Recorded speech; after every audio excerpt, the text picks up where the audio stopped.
Madam Banaras से आए हैं, राइट? और आप तो यहीं की है।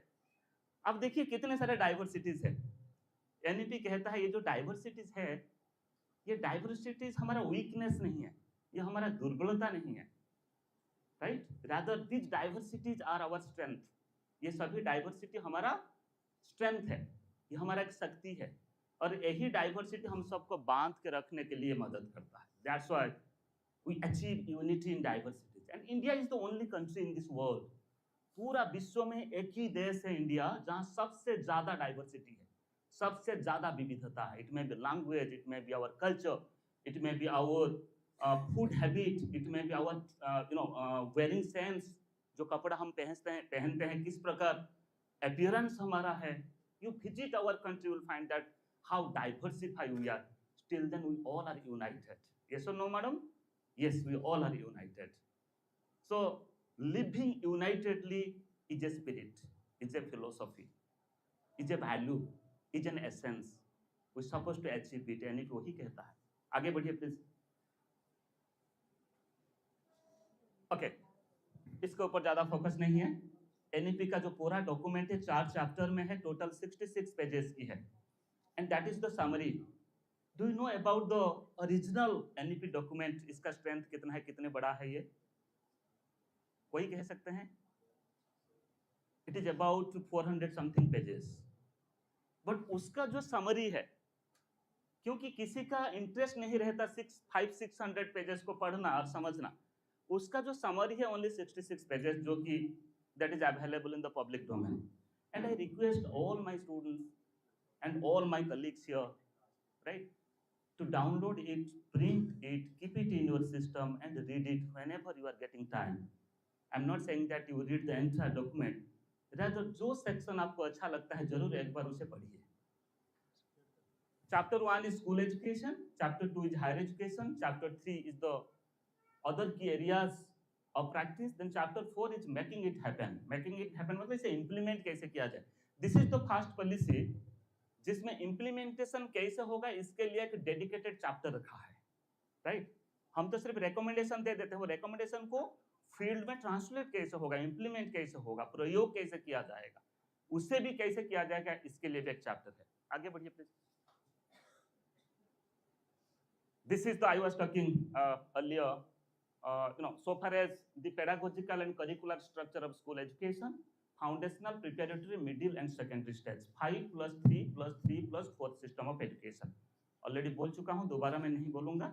Foundational stage that includes pre school with class 1 and 2, preparatory class 3, 4 and 5, then middle 6, 7 and 8, secondary 9, 10, 11 and 12।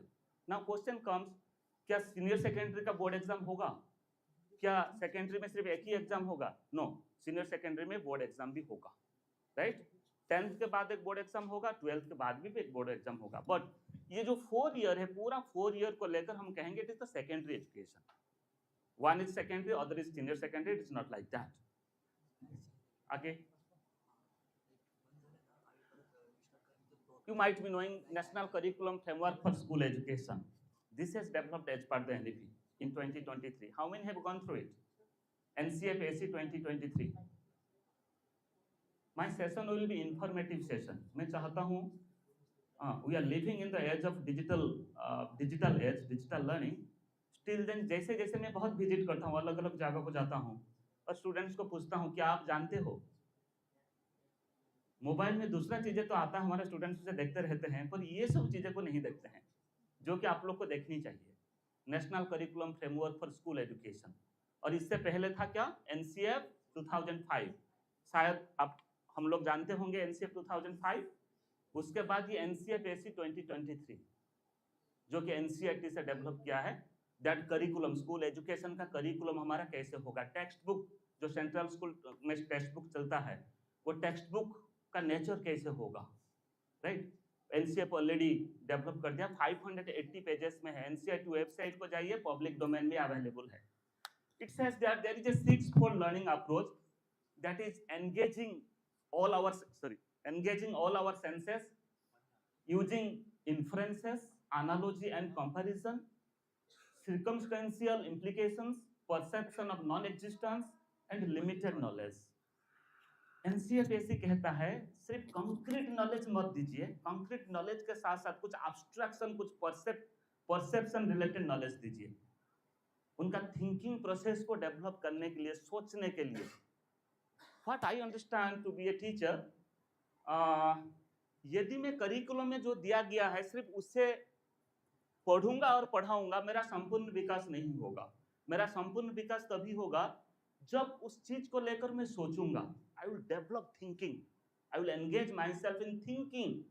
मैं सोचूंगा ये करिकुलम का मतलब क्या है, ये कंसेप्ट का मतलब क्या है, and I will connect that concept which is happening in our immediate environment. हमारा परिवेश में जो जो चीजें होता है, क्या उसके साथ में कनेक्ट कर सकता हूँ। मैं बता रहा हूँ डियर टीचर्स, जिस दिन घर में जब आप ट्रैवल करते हो, मुंबई में बहुत फेमस है आपका ट्रेन, सब ट्रेन में ट्रैवल करते हैं यहाँ।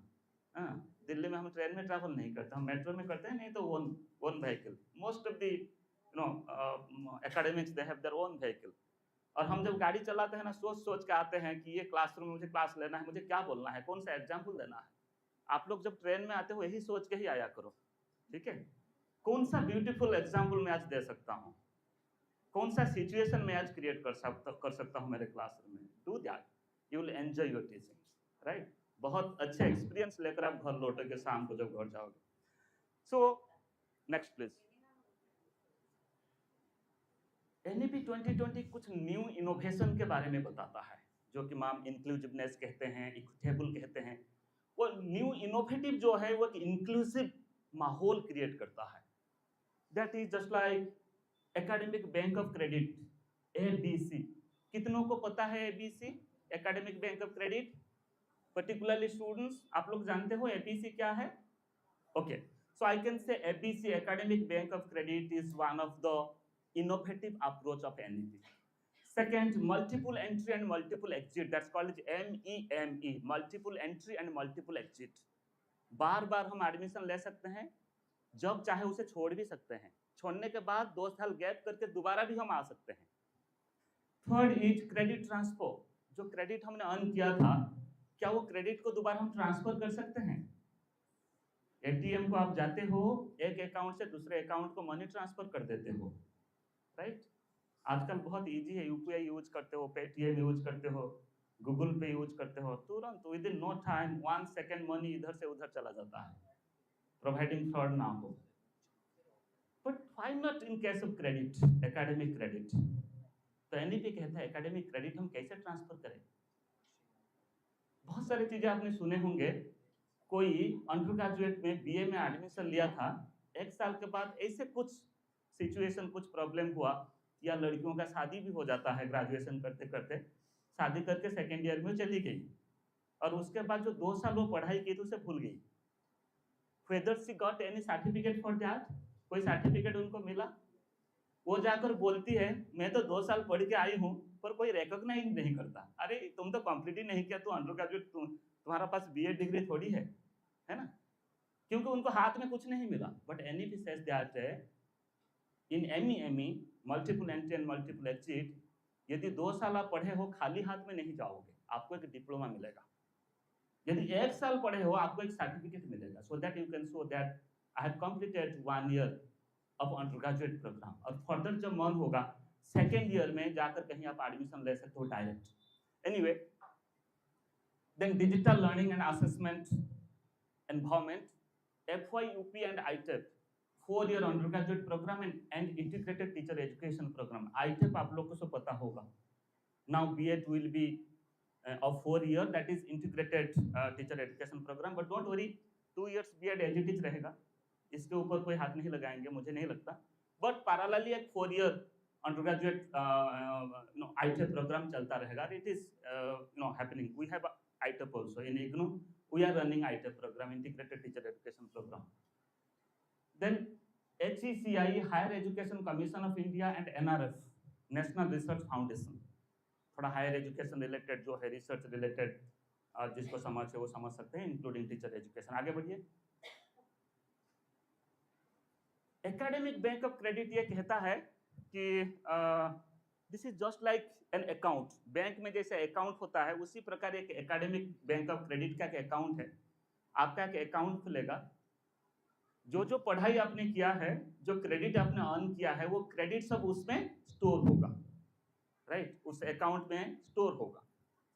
और उसी क्रेडिट को यूज करके यदि आप चाहते हो कि लेट 200 क्रेडिट मेरे अकाउंट में है, 60 क्रेडिट यूज करके एक डिप्लोमा सर्टिफिकेट में लेना चाहता हूं, तो 60 क्रेडिट प्रोवाइडिंग यूनिवर्सिटी करिकुलम के साथ मैचिंग होनी चाहिए। कमिटी होगा, वो कमिटी विल एस्टैब्लिश, तो वो उतने ही क्रेडिट यूज करके आप एक सर्टिफिकेट ले सकते हो। और जैसे वो क्रेडिट लेकर सर्टिफिकेट ले लोगे, वो आपके अकाउंट से डिलीट हो जाएगा। जैसे कि let you have 1 lakh money in your account और 10,000 आपने खर्च कर लिया, तो बचेगा कितना? 90,000। अकॉर्डिंगली 200 क्रेडिट आपके अकाउंट में है, यदि 40 क्रेडिट आपने यूज कर लिया टू गेट ए सर्टिफिकेट, और बचेगा कितना? यस, 100, 200 था, 140 आपका बचेगा, सॉरी 160 बचेगा। तो इसी प्रकार एक एबीसी का कांसेप्ट है, academic bank of credit, to facilitate the students. आगे please. I'm going to clarify. Academic Bank of Credit. This is the feature that is credit recording and integrity maintenance, authenticity and confidentiality, easy digital credit transfer, faster credit recognition. ये 4 approach को लेकर ABC बना है academic bank of credit. आगे बढ़िए। This is a website of Government of India, that is the Academic Bank of Credit. UGC के साथ link में भी ये वेबसाइट UGC में भी आपको मिल जाएंगे। This is Academic Bank of Credit enabling students mobility across higher education institutions. This is to help in seamless integration of skills and experiences into a credit-based system. आगे मैं statistics बताता हूँ, इसके बाद कॉन्सेप्ट बता दूंगा आपको। Around 31.74 crore number of students already registered in the ABC Academic Bank of Credit. 2,366 universities and national institutions have already registered. I don't know whether Mumbai University is registered. Then it is so good for you.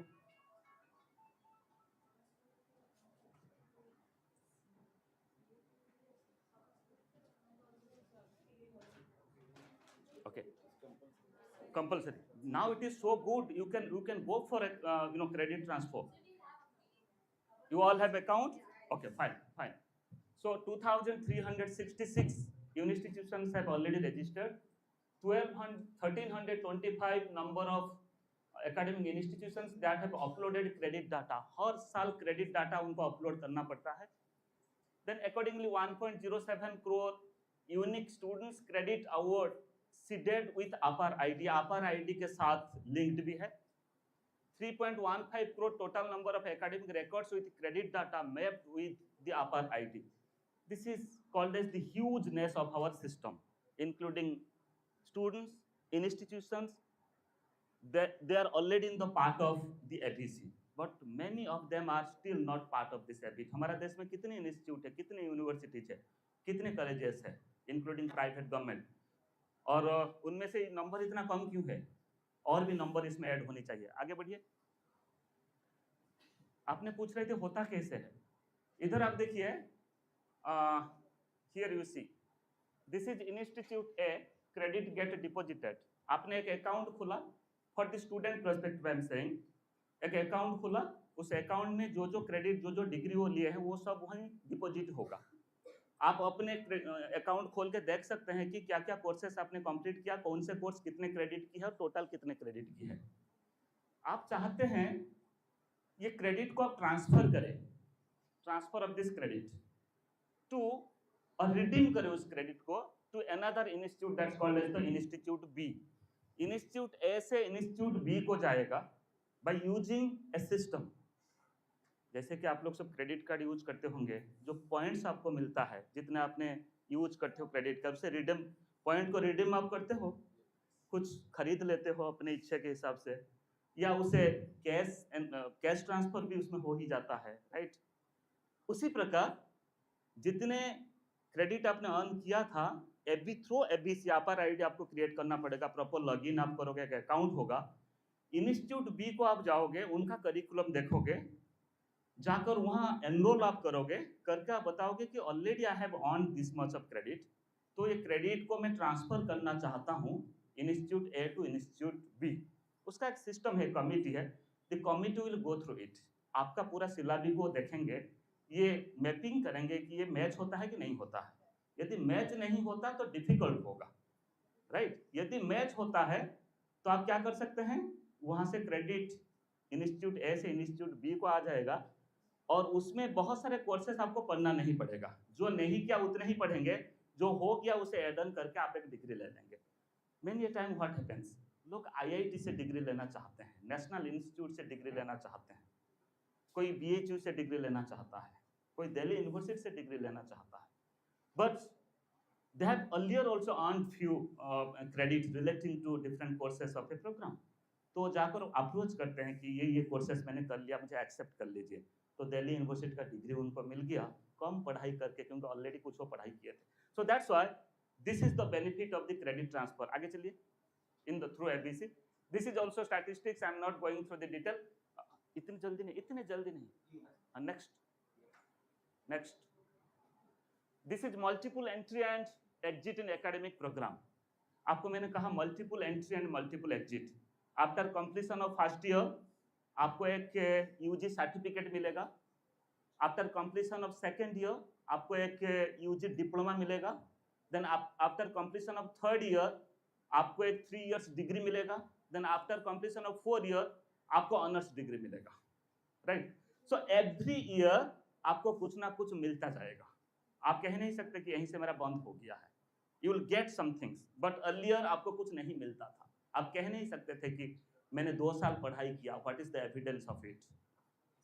So that is called as multiple entry and multiple exit. Next, अब देखिए जो under graduate programme है, now you will find that it is not only 1 or 2 components, now 7 components are there in our undergraduate program, that's called as FYUP, 4-year undergraduate program. So what are the 7 components? Discipline specific core courses, यदि आप economics में admission लिया है, economics honours, तो discipline specific core आपका economics subject होगा, so you will gate 50% credit from economics, 50% study from the economics subject. With economics you will study one minor subject, कोई economics के साथ हिस्ट्री पढ़ना चाहता है, पॉलिटिकल साइंस पढ़ना चाहता है, एजुकेशन पढ़ना चाहता है, they can study. So minor discipline will be the second component. Third will be vocational courses. We are talking about the vocational course, why our education system, our degrees are not well aligned with the vocational skills, vocational competencies. So that's why vocational courses, now it is one of the compulsory component of the undergraduate program. The next is the ability enhancement courses, that's called as AEC, ability enhancement courses. It is related to population education, environmental education, and communication skill. Communication skill in your own language, in English, in Hindi, right, in Marathi, and other languages also. The next is skill enhancement courses. So there is difference between vocational courses and skill courses. Vocational courses are more structured. Skill courses are mostly related with the discipline that you are pursuing. Every discipline is having certain skill. So that's why eight the undergraduate level vocational courses भी रहेंगे, साथ साथ में कुछ skill courses भी रहेंगे। The next IDC, interdisciplinary courses, जैसे कि मैंने कहा साइंस के स्टूडेंट सोशल साइंस का किसी कोर्स भी पढ़ सकता है, सोशल साइंस का स्टूडेंट साइंस का भी कुछ कोर्स भी पढ़ सकता है, so that can be done. The next BSc, that's called as value added courses, right, how to understand about the IKS, Indian knowledge system.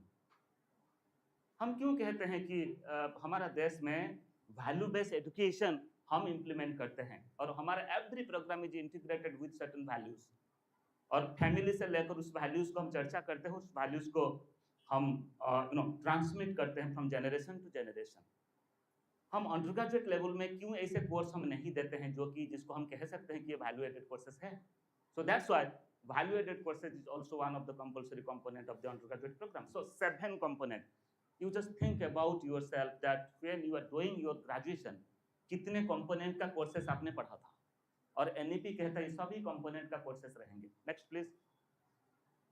एक एग्जांपल आपके सामने मैंने रखा, this is flexible curriculum 4 year BA BSc और BCom major and honours. आप देखिए first year BA BSc और BCom, after completion of the first year you can take the first exit, ठीक है।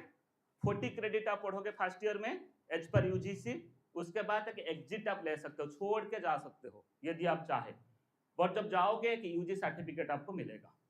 Then after completion of second year you can take the second exit. 2 साल पढ़ने के बाद यदि आप छोड़ना चाहते हो आपको एक यूजी डिप्लोमा मिलेगा एज पर एनईपी, और थर्ड ईयर कंप्लीट करने के बाद थर्ड एग्जिट पे आप ले सकते हो with a degree major, that's called as आपका सब्जेक्ट का मेजर डिग्री आपको मिलेगा, ठीक है।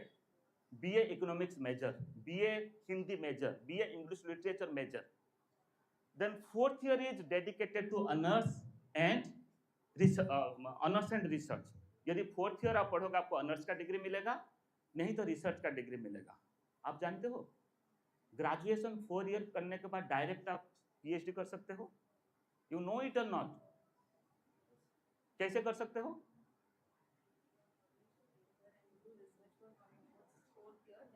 You will do certain research work, you will study about research, एक प्रोजेक्ट आप करोगे, राइट, रिसर्च के बारे में, उसी डिसिप्लिन का कोर्स रहेगा, उसे आप पढ़ोगे। एंड सिर्फ पढ़ने से डायरेक्ट आप पीएचडी नहीं कर सकते, एटलीस्ट 75% स्कोर आप करोगे, तो अब जाकर डायरेक्ट आप पीएचडी में एनरोल हो सकते हो। पब्लिकेशन उसके साथ ही साथ है, हाँ, but publication is not mandatory to do the PhD at the undergraduate level, but research component आपकी होनी चाहिए और एग्रीगेट 75% स्कोरिंग भी आपका होनी चाहिए। एंड यदि 75 स्कोरिंग नहीं है और 4 ईयर ऑनर्स आपने पढ़ा है, रिसर्च तो आप कर नहीं पाओगे, पीएचडी नहीं कर सकते, बट 1 ईयर पीजी आप कर सकते हो, नॉट 2 ईयर। आपके लिए 2 ईयर पीजी नहीं है, और 2 ईयर पीजी कौन करेंगे? जो 3 ईयर अंडरग्रेजुएट मेजर लेकर गए हैं, they will do 2 years PG. So these are the flexibility so far as our degrees are concerned, जो कि एक इंक्लूसिव सिस्टम हमें देता है, एक फ्लेक्सिबिलिटी देता है हमारे एजुकेशन सिस्टम में। Next please. These are the national higher education qualification framework NHEQF level 5 से लेवल 10 तक आप लोग को सबको जाननी चाहिए। अभी हमारा सिस्टम हायरार्की क्या है? It starts from level 5। Level 5 ये कहता है फर्स्ट ईयर कंप्लीट करने के बाद अंडर ग्रेजुएट एक सर्टिफिकेट आपको मिलता है। लेवल 6 कहता है सेकेंड ईयर कंप्लीट करने के बाद एक डिप्लोमा मिलता है। लेवल 7 कहता है बीए मेजर डिग्री आपको मिलेगा after completion of 3 year. Level 8 post graduate diploma after completion of 1 year of the post graduation programme. Then level 9 कहता है 2 इयर्स मास्टर डिग्री प्रोग्राम, पूरा कंप्लीट 2 इयर्स मास्टर डिग्री जब आप कर दोगे। लेवल 9 कहता है master degree programme 1 year 2 semester after obtaining bachelor's degree with honours and research. जो ऑनर्स और रिसर्च करेंगे, राइट, उनके लिए 1 ईयर मास्टर डिग्री प्रोग्राम है, and that is the level 9। And level 10 that is doctoral degree. तो इसी प्रकार जब इंटरव्यू का आप जाओगे, आपको पूछा जाएगा that as per the UGC latest structure, higher education structure, you are in which level? यदि आपको समझ नहीं आएगा, केंद्रीय विद्यालय इंटरव्यू में आप जाओगे, आप कहोगे I am in level 7, I am in level 8, right. थोड़ा सिंबलाइज करके आप बताओगे तो उनको लगेगा टेक्निकल नॉलेज इसके पास है। आप यदि कहोगे नहीं मैंने तो 2 साल कंप्लीट किया बीएड, राइट, आपको पूछेंगे कौन से लेवल में आपको। Next please. National skill qualification framework, जैसे हायर एजुकेशन क्वालिफिकेशन फ्रेमवर्क है उसी प्रकार स्किल एजुकेशन फ्रेमवर्क भी। आगे बढ़िए।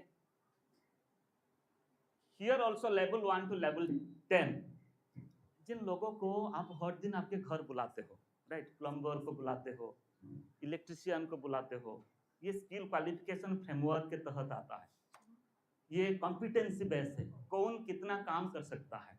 Just like it starts from helper mason, then assistant, then mason general, then mason special finishing, then foreman concrete, accordingly ये CEO तक जाएगा। उसी लेवल में हायर ऑर्डर स्किल तक ये जाएगा। गो थ्रू इट, इसे भी थोड़ा सा आपको जानना है, स्पेशली बीएड स्टूडेंट्स। आगे बढ़िए। मैंने ऑलरेडी बता चुका हूँ flexible structure of UG and PG programme. I am not going through it, PPT will be with you. I request यदि स्टूडेंट्स को इसे फॉरवर्ड कर पाए तो फॉरवर्ड कर देना। Next please.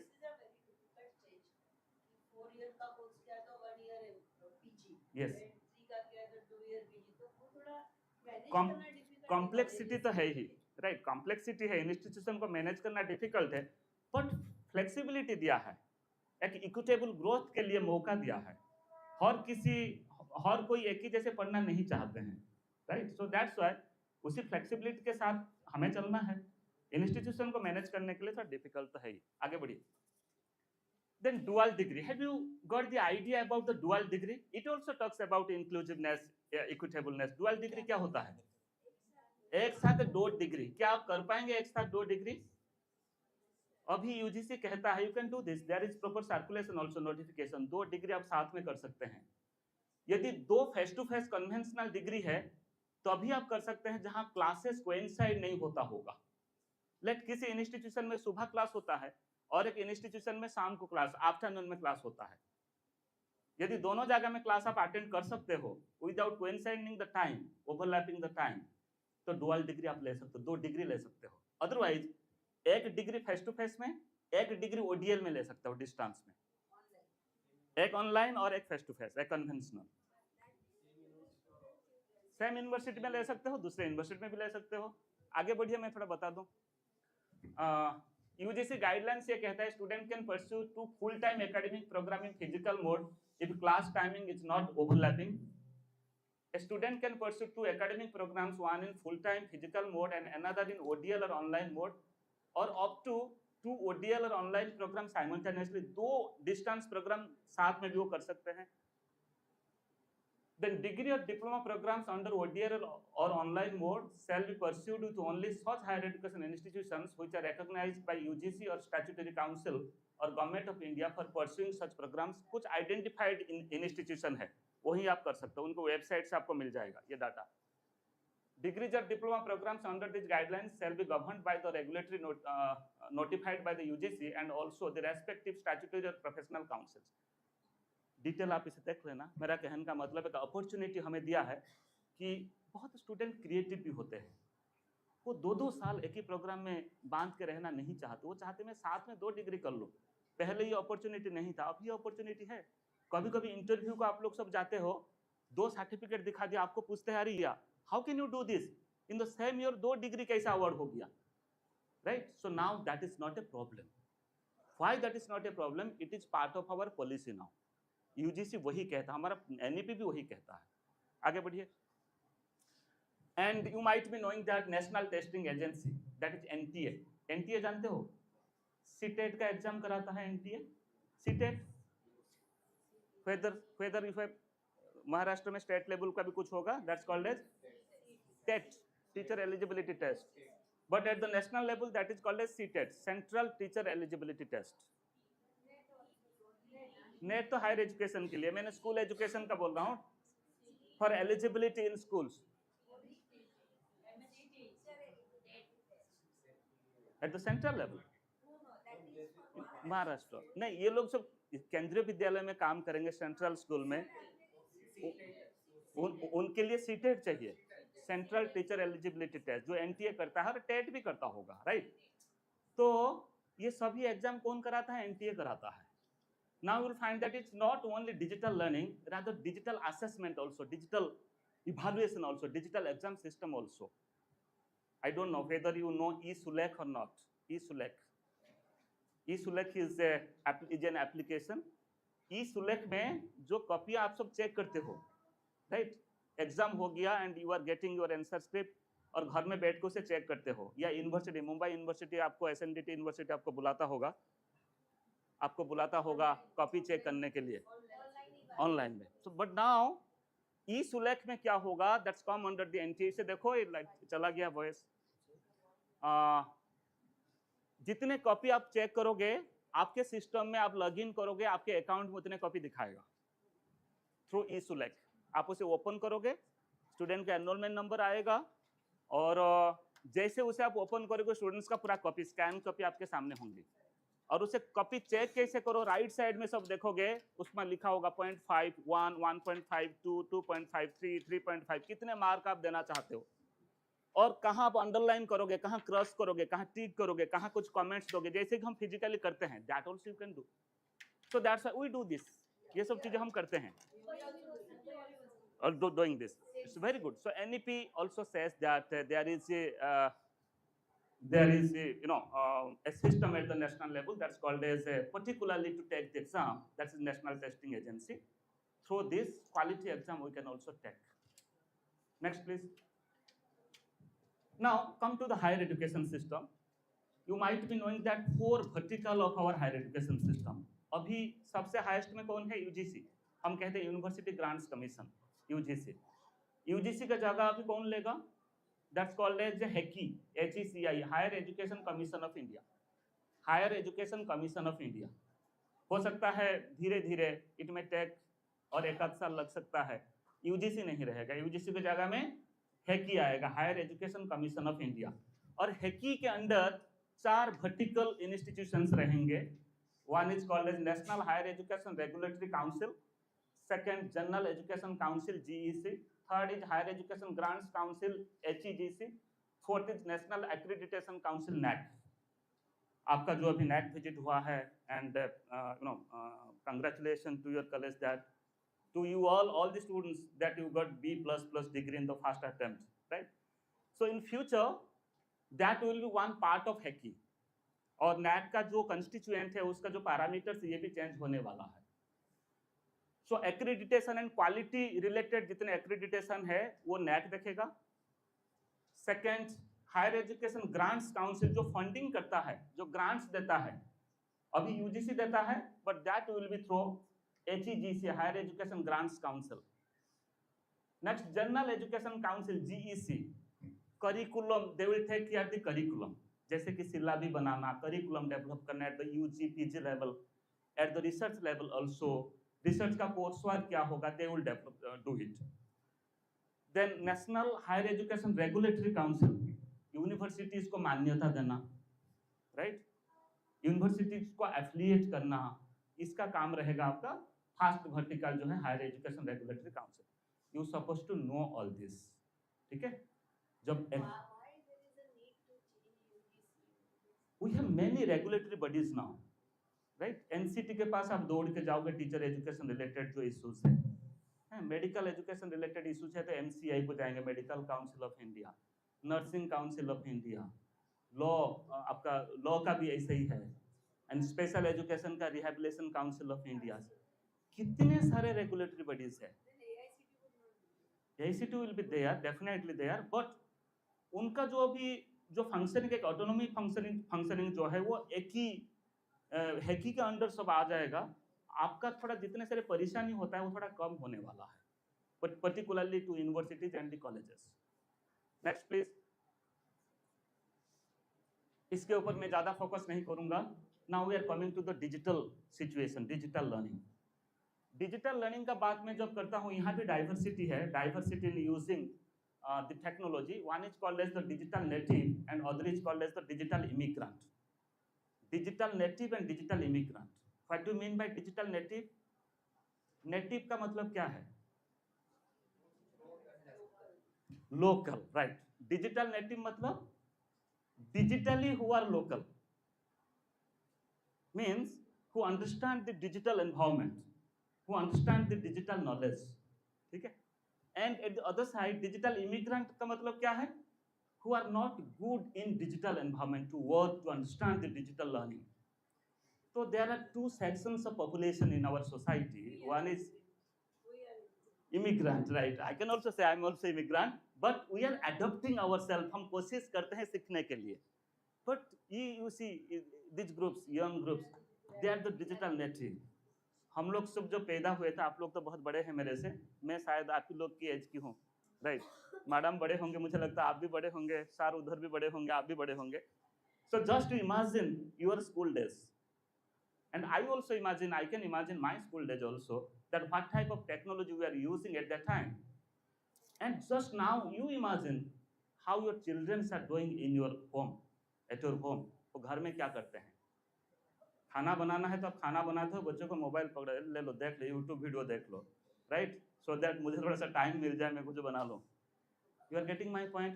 But now, in my classroom, if I am a digital immigrant person, to whom I am facing the digital native, who are very techno savvy, who are using multiple media, right? तो क्या मैं उनको satisfy कर पाऊंगा? मैं कहूँगा go to library, read the book, write down the important points and come forward. We'll have tomorrow, we'll have a discussion. ऐसे नहीं हो पाएगा. They will not satisfy from your approach. So that's why we have to learn. हमें adopt करना पड़ेगा situation को, not adopt करना पड़ेगा, हमें सीखना पड़ेगा. कोरोना क्राइसिस आप लोग सब जानते हो, मैं ज़्यादा इसमें फोकस नहीं करूंगा. So two groups of populations are there in our society. One is digital native and other is digital immigrant. NEP कहता है हम सभी को, though we are not digital native, हम सभी को डिजिटल नेटिव बनना पड़ेगा, सीखना पड़ेगा. We have to learn. Next please. ये स्लाइड्स को मैं एक्सप्लेन नहीं करूंगा, it will take much time.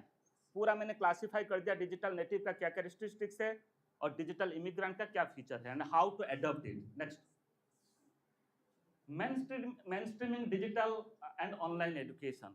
NEP का जो डिजिटल एजुकेशन रिलेटेड इश्यूज है जरूर उसे पढ़िए. Just like extensive use of technology, training to early childhood care teachers will be done digitally. Digital libraries will be established in the schools.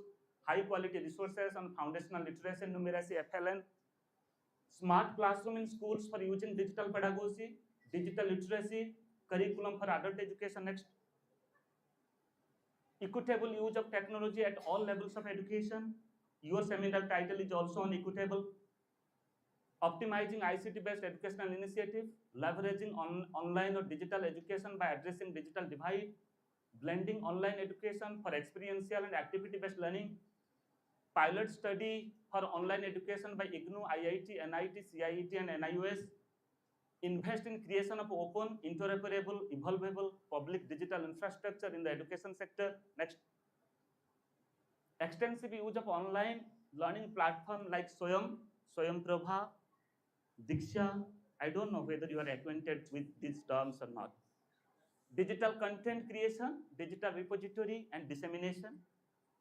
हम लोग सब user बनते हैं, हम क्रिएटर क्यों नहीं बनते हैं? हम क्रिएटर बने.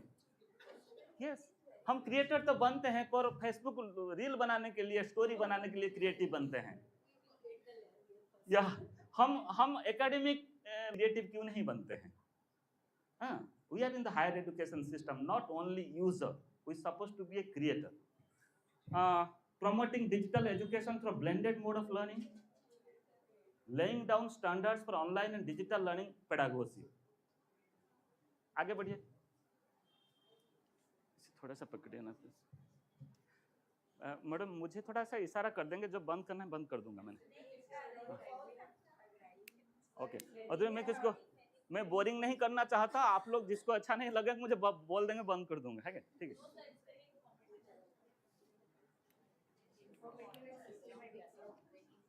Thank you.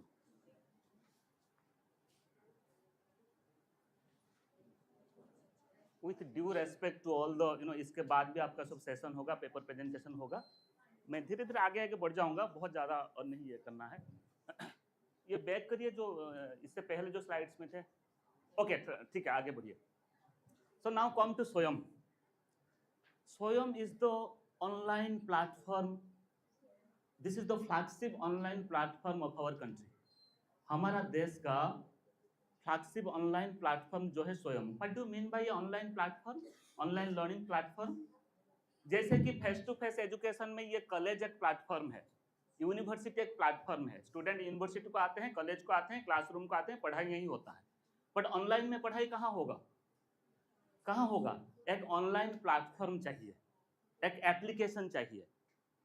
Just like you might be knowing, I don't no, Coursera is a platform, edX is a platform, Google classroom is a platform. ठीक है, YouTube is also a platform. आपका अभी सेशन यूट्यूब लाइव में जा रहा है, that is also online learning platform.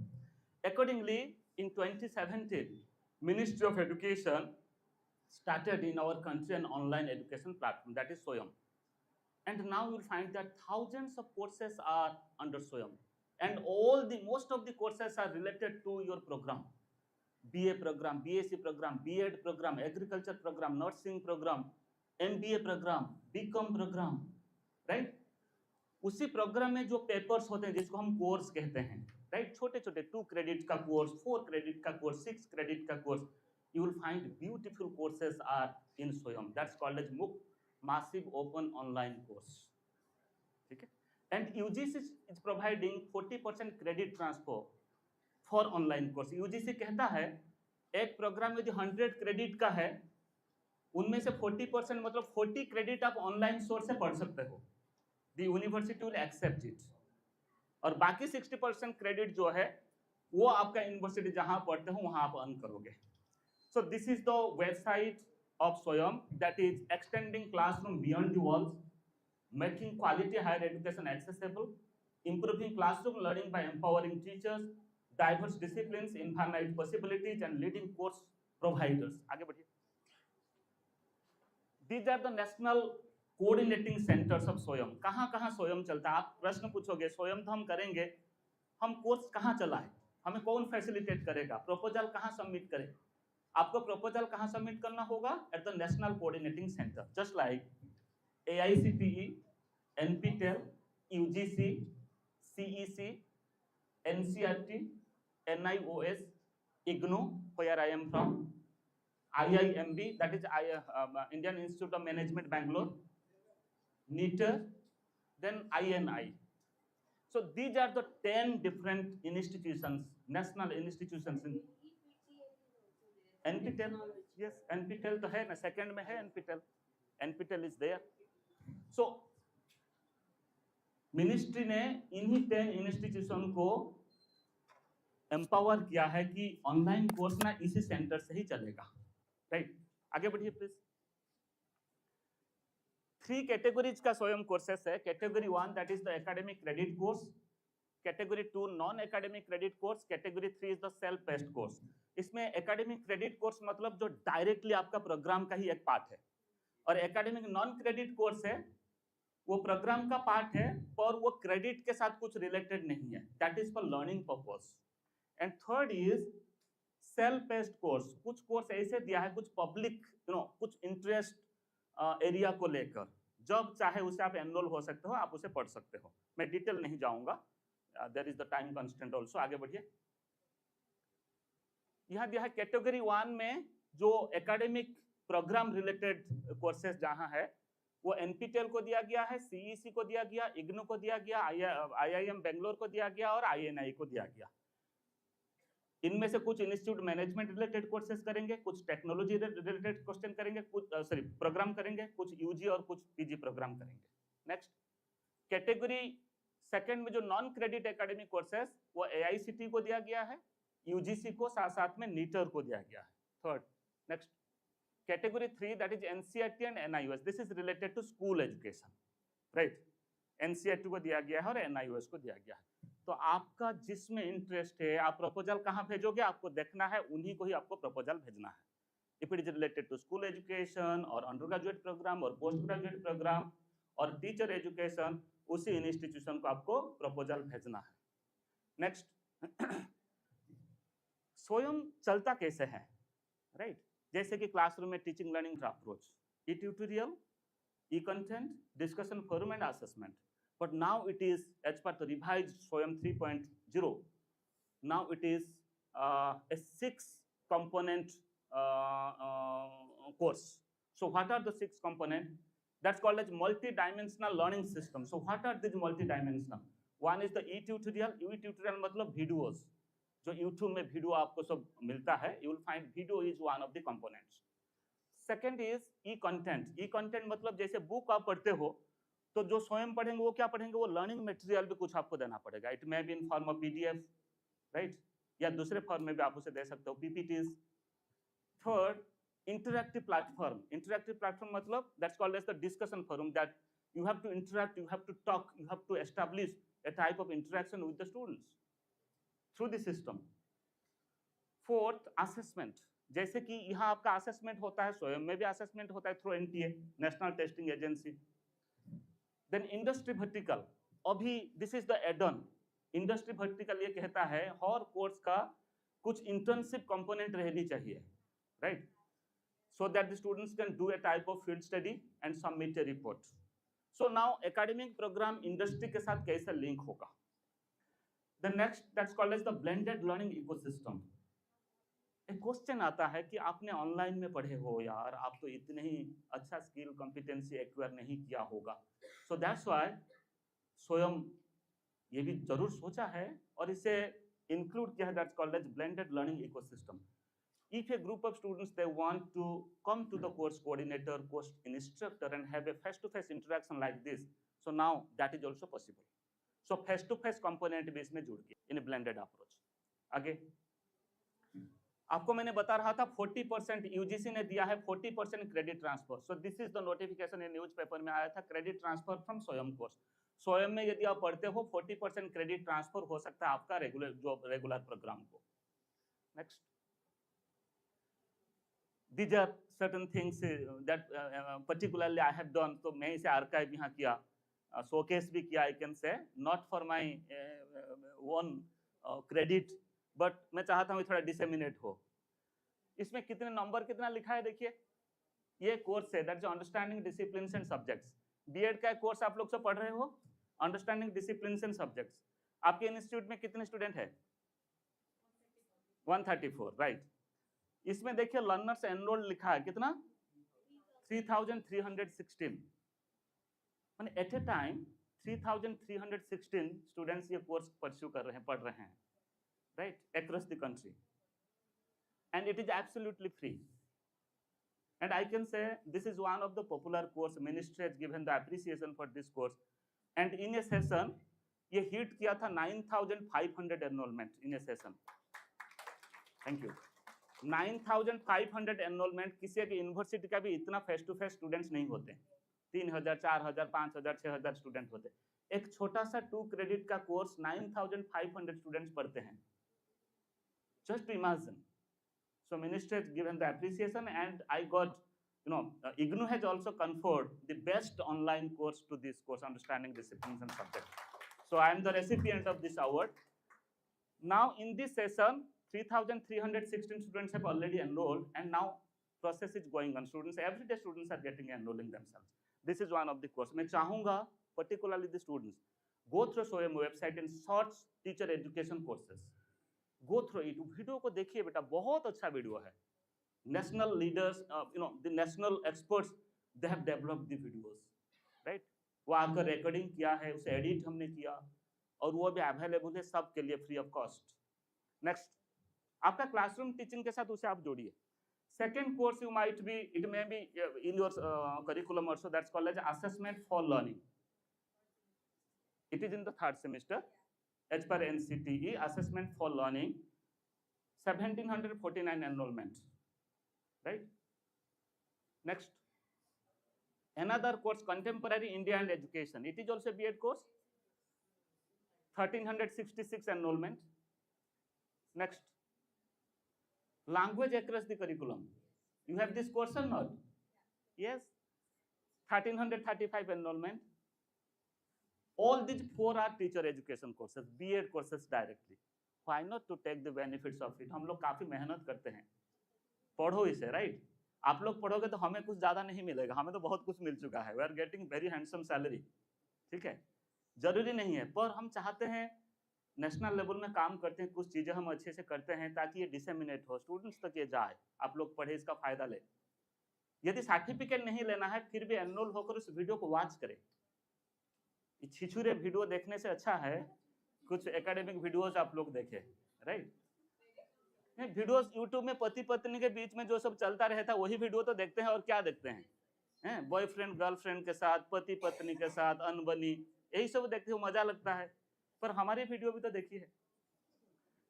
Language across the curriculum, me and Mrs. Poonam Bhushan, we both are the coordinators. She is one of the senior faculty of School of Education, IGNU. Next, this is another liberal course. इसका enrolment थोड़ा कम है, 192, because ये B.Ed का course नहीं है, ये BA education as a liberal discipline का course है. That is education, concept, nature and perspectives. ये 5 courses personally I am coordinating. and these courses are very good course. इसी प्रकार you will find many courses are there. Not necessarily कि इसी course को आप लीजिए. You take other courses also, but experience yourself. Next, please. Diksha, you might be knowing that. Diksha, this is the Diksha website. Diksha website क्या है? Diksha क्या है? जैसे स्वयं हायर एजुकेशन का ही है, Diksha is for school education. It's for school education. All my dear students. This is for the teachers, this is for the students. Classroom teaching जो different content, different subject में होता है, so why not you watch the videos? ठीक है? जैसे कि light chapter को कैसे टीचर ने पढ़ाया क्लासरूम में, राइट? आईआईटी का फैकल्टी, आईआईटी दिल्ली का फैकल्टी, आईआईटी मुंबई का फैकल्टी, वो लाइट को, साउंड को कैसे पिक्चराइज करके और कैसे कंसेप्चुअलाइज करके पढ़ाया है. So as a teacher you should go through it. This is not only about the videos, rather you will find the 6 component approach का जो स्वयं है, उसी प्रकार दीक्षा भी है. यहाँ भी असेसमेंट है, यहाँ सर्टिफिकेशन है. So take the benefits of it. Next come to स्वयं प्रभा. मैं चाहूंगा specially for all our teachers, आप लोग स्वयं प्रभा चैनल, आप घर में टीवी है कि नहीं है? सबके घर में टीवी होगा, है कि नहीं? मोबाइल में भी है. मोबाइल में स्वयं प्रभा का एक ऐप आता है, उसे आज जाकर इंस्टॉल करना. ठीक है? बैंकिंग ऐप आपके पास बहुत सारे हैं, एंटरटेनमेंट ऐप है, उसके कुकिंग का भी आप लोग इंस्टॉल करके रखे होंगे मोबाइल में. उसके साथ साथ स्वयं प्रभा की भी एक ऐप है, उसे इंस्टॉल करिए, प्ले स्टोर से डाउनलोड करिए, करके अपने मोबाइल में रखिए. Huge knowledge you will gate, ocean of knowledge, you know. जब उसे ओपन करके एक बार आप देखोगे, आपको लगेगा I am simply a drop of water, not more than that. उससे मैं बड़ा कुछ नहीं हूँ, थोड़ा सा हल्का सा, थोड़ा सा हवा, मतलब एयर हूँ टोटल आसमान में. वो वीडियो को देखिए. ऐसे कोई एरिया नहीं है, कोई डिसिप्लिन नहीं है जहाँ अच्छा वीडियोज आपको स्वयं प्रभा में नहीं मिलेगा. सो स्वयं Prabha is basically TV channels, free TV channels for educational videos, for educational content relating to the program, relating the courses that the students are pursuing. So around 400 videos personally I have developed for Swayam Prabha, and all the videos are also available in Swayam course, right? उस video को जरूर आप देखिए. Pedagogy, जो teacher आपको mathematics, how to teach mathematics in a very easier way, right? Classroom में आपके teacher पढ़ाते हैं, why not you go through that video. वो आपको कुछ अच्छा एक्सपीरियंस देगा, कुछ नया पर्सपेक्टिव देगा. Next please. So Swayam Prabha in higher education, you will find that 40 channels are there, total 40 channels in higher education. I'm not saying about the school education. School education में हर class में एक channel है. Channel for class 1 एक channel, class 2 another channel, class 3 और एक channel, class 4 और एक channel. उसी प्रकार हायर एजुकेशन में टोटल कितने चैनल है? 40. ये लिबरल एजुकेशन को कवर करता है, बीएड को कवर करता है, जो कि टीचर एजुकेशन की पार्ट है, एग्रीकल्चर को और टेक्नोलॉजी को, सभी को कवर करता है, राइट? हिस्ट्री, कल्चर, ऐसे कोई एरिया छोड़ा नहीं. Next please. ये डीटीएच का जो डायरेक्ट टू होम, ये फ्री चैनल है, सभी को स्वयं प्रभा को दिखाना ही है. Next.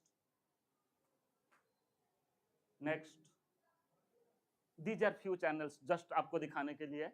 Here you see all these 6 channels are in IGNOU.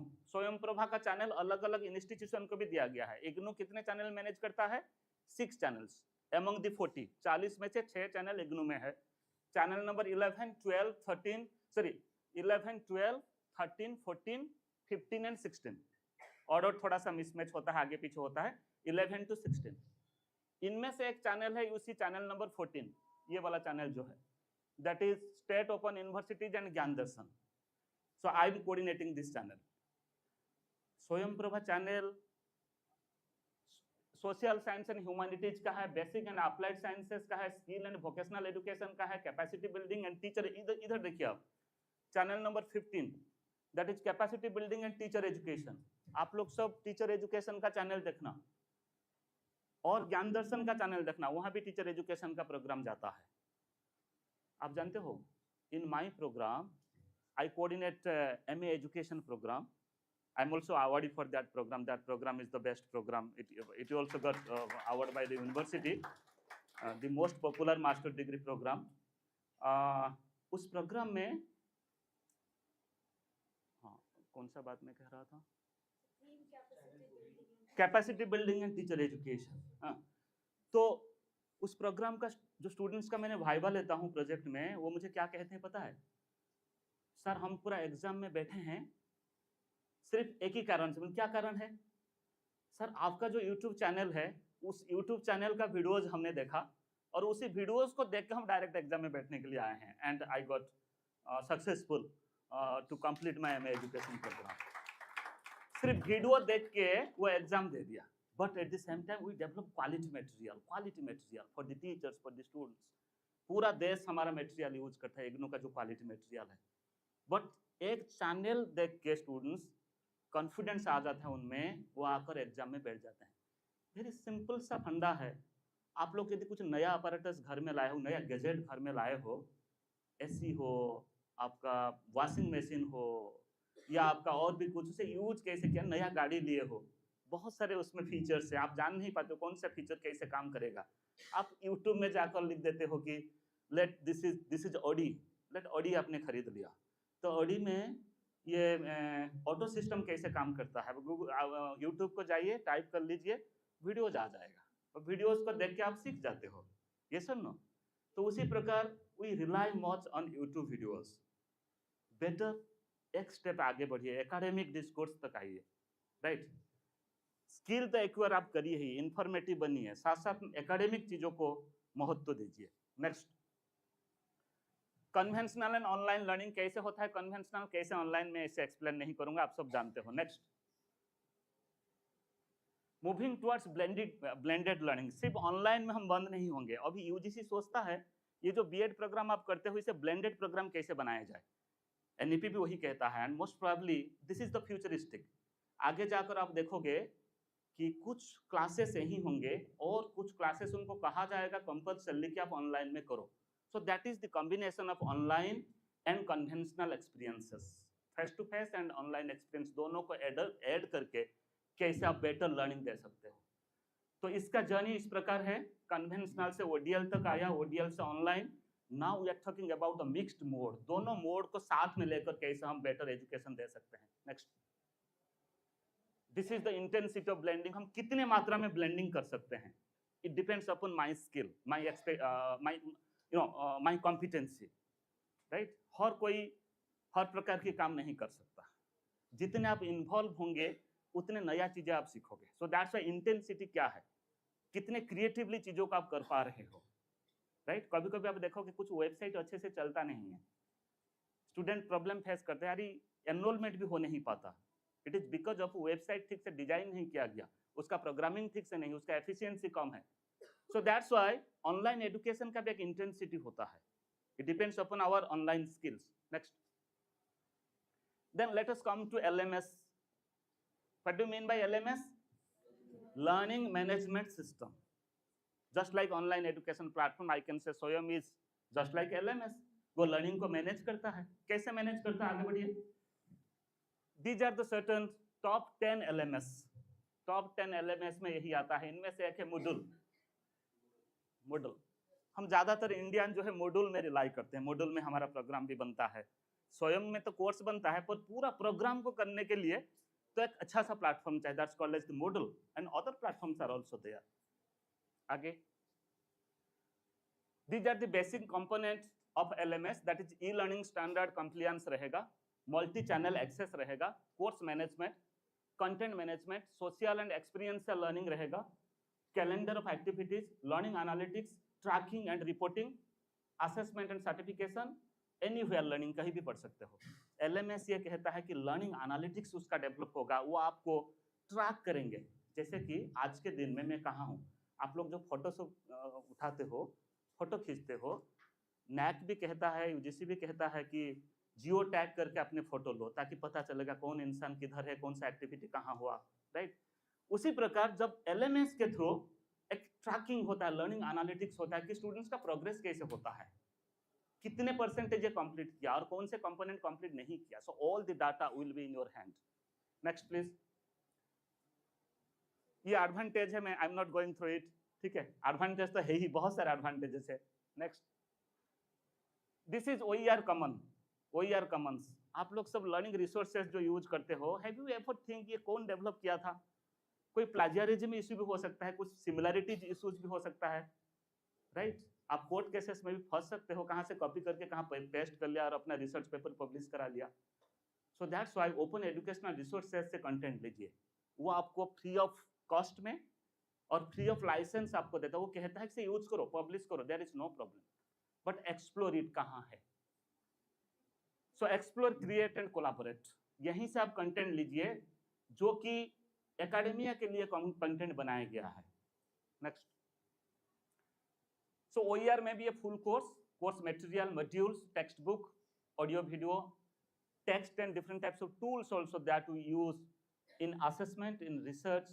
Next, there are 5 PR features of the OER that's called as reuse, revise, remix, redistribute and retain. 5R. Reuse, bar bar use करो। Retain, use करके अपने system से रखो, बाद में use करोगे। Remix, जैसे remix music होता है, पार्टी वगैरह में चलता है रिमिक्स म्यूजिक, उसी प्रकार कुछ चीजें अवेलेबल है, कुछ चीजें आपने बनाया, दोनों को मिलाकर एक रिमिक्स कंटेंट आप बनाओ, राइट? आप बना सकते हो। Next, redistribute. यस, यहीं से आप डाटा लेकर पब्लिकेशन में लोगे तो प्लेजरिज्म फ्री है, पर आप उसका लाइसेंसिंग को आपको देखना पड़ेगा, परमिशन कहाँ तक को दिया है। I will be talking further. Then written, system में उसे आप रखो। इतने सारे परमिशन आपको वो देता है और ग्लोबली ये बना है, अच्छे अच्छे एजुकेशनिस्ट एक्सपर्ट्स इसे बनाया है। सो यूज इट, बट आपको एक्सप्लोर करना पड़ेगा। गूगल में टाइप करो मोटिवेशन और individual difference content available in OER, बहुत सारे साइट्स खुल जाएंगे, राइट? वहीं से कंटेंट आप लो। नेक्स्ट, वही 5PR जो है, 5PR फीचर OER का जो है, I am not repeating it. Next, these are the licences, 6 types of licences are there. आप लोग जब बुक्स यूज करते हो, बुक का लास्ट पेज को देखिए, यदि वो OER हुआ होगा, वहां लिखा होगा कौन से लाइसेंस दिया गया है। ज्यादातर केसेस में लिखा है, देखोगे आप, कॉपीराइट रिजर्व और ऑल राइट रिजर्व लिखा रहता है। इसका मतलब क्या है? सभी राइट ऑथर्स के पास है, authors has not given any right to the users. But OER ऐसे नहीं है, OER आपको परमिशन देता है to use it, just like fast है attribution, that is called as CC by. Creative commons by, कि इंसान है, लिखा है बाय, बाय मींस वो कहता है मुझे एक्नॉलेज करो, करके यूज करो, मुझे कोई प्रॉब्लम नहीं, और मुझे बेचो भी, पैसा रोजगार करो, there is no problem, but acknowledge करो कि ये कंटेंट आपने कहां से लिया है। सेकंड ये कहता है, that's called as CC by SA। हाँ, एक्नॉलेज करो, और मुझे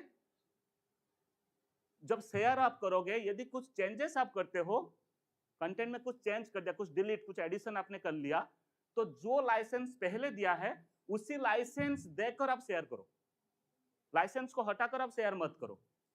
थर्ड ये कहता है, उधर ऊपर को चले जाइए, CC बाय NC, मुझे एक्नॉलेज करो, NC मतलब नॉन कमर्शियल, इसे कमर्शियली यूज मत करो, पैसा रोजगार मत करो मुझे बेच के, right?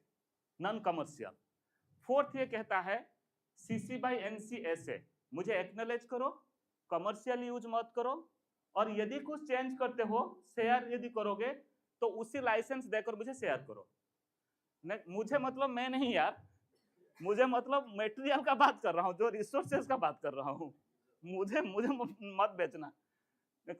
CC by ND, by मतलब एक्नॉलेज करो, ND मतलब non derivatives.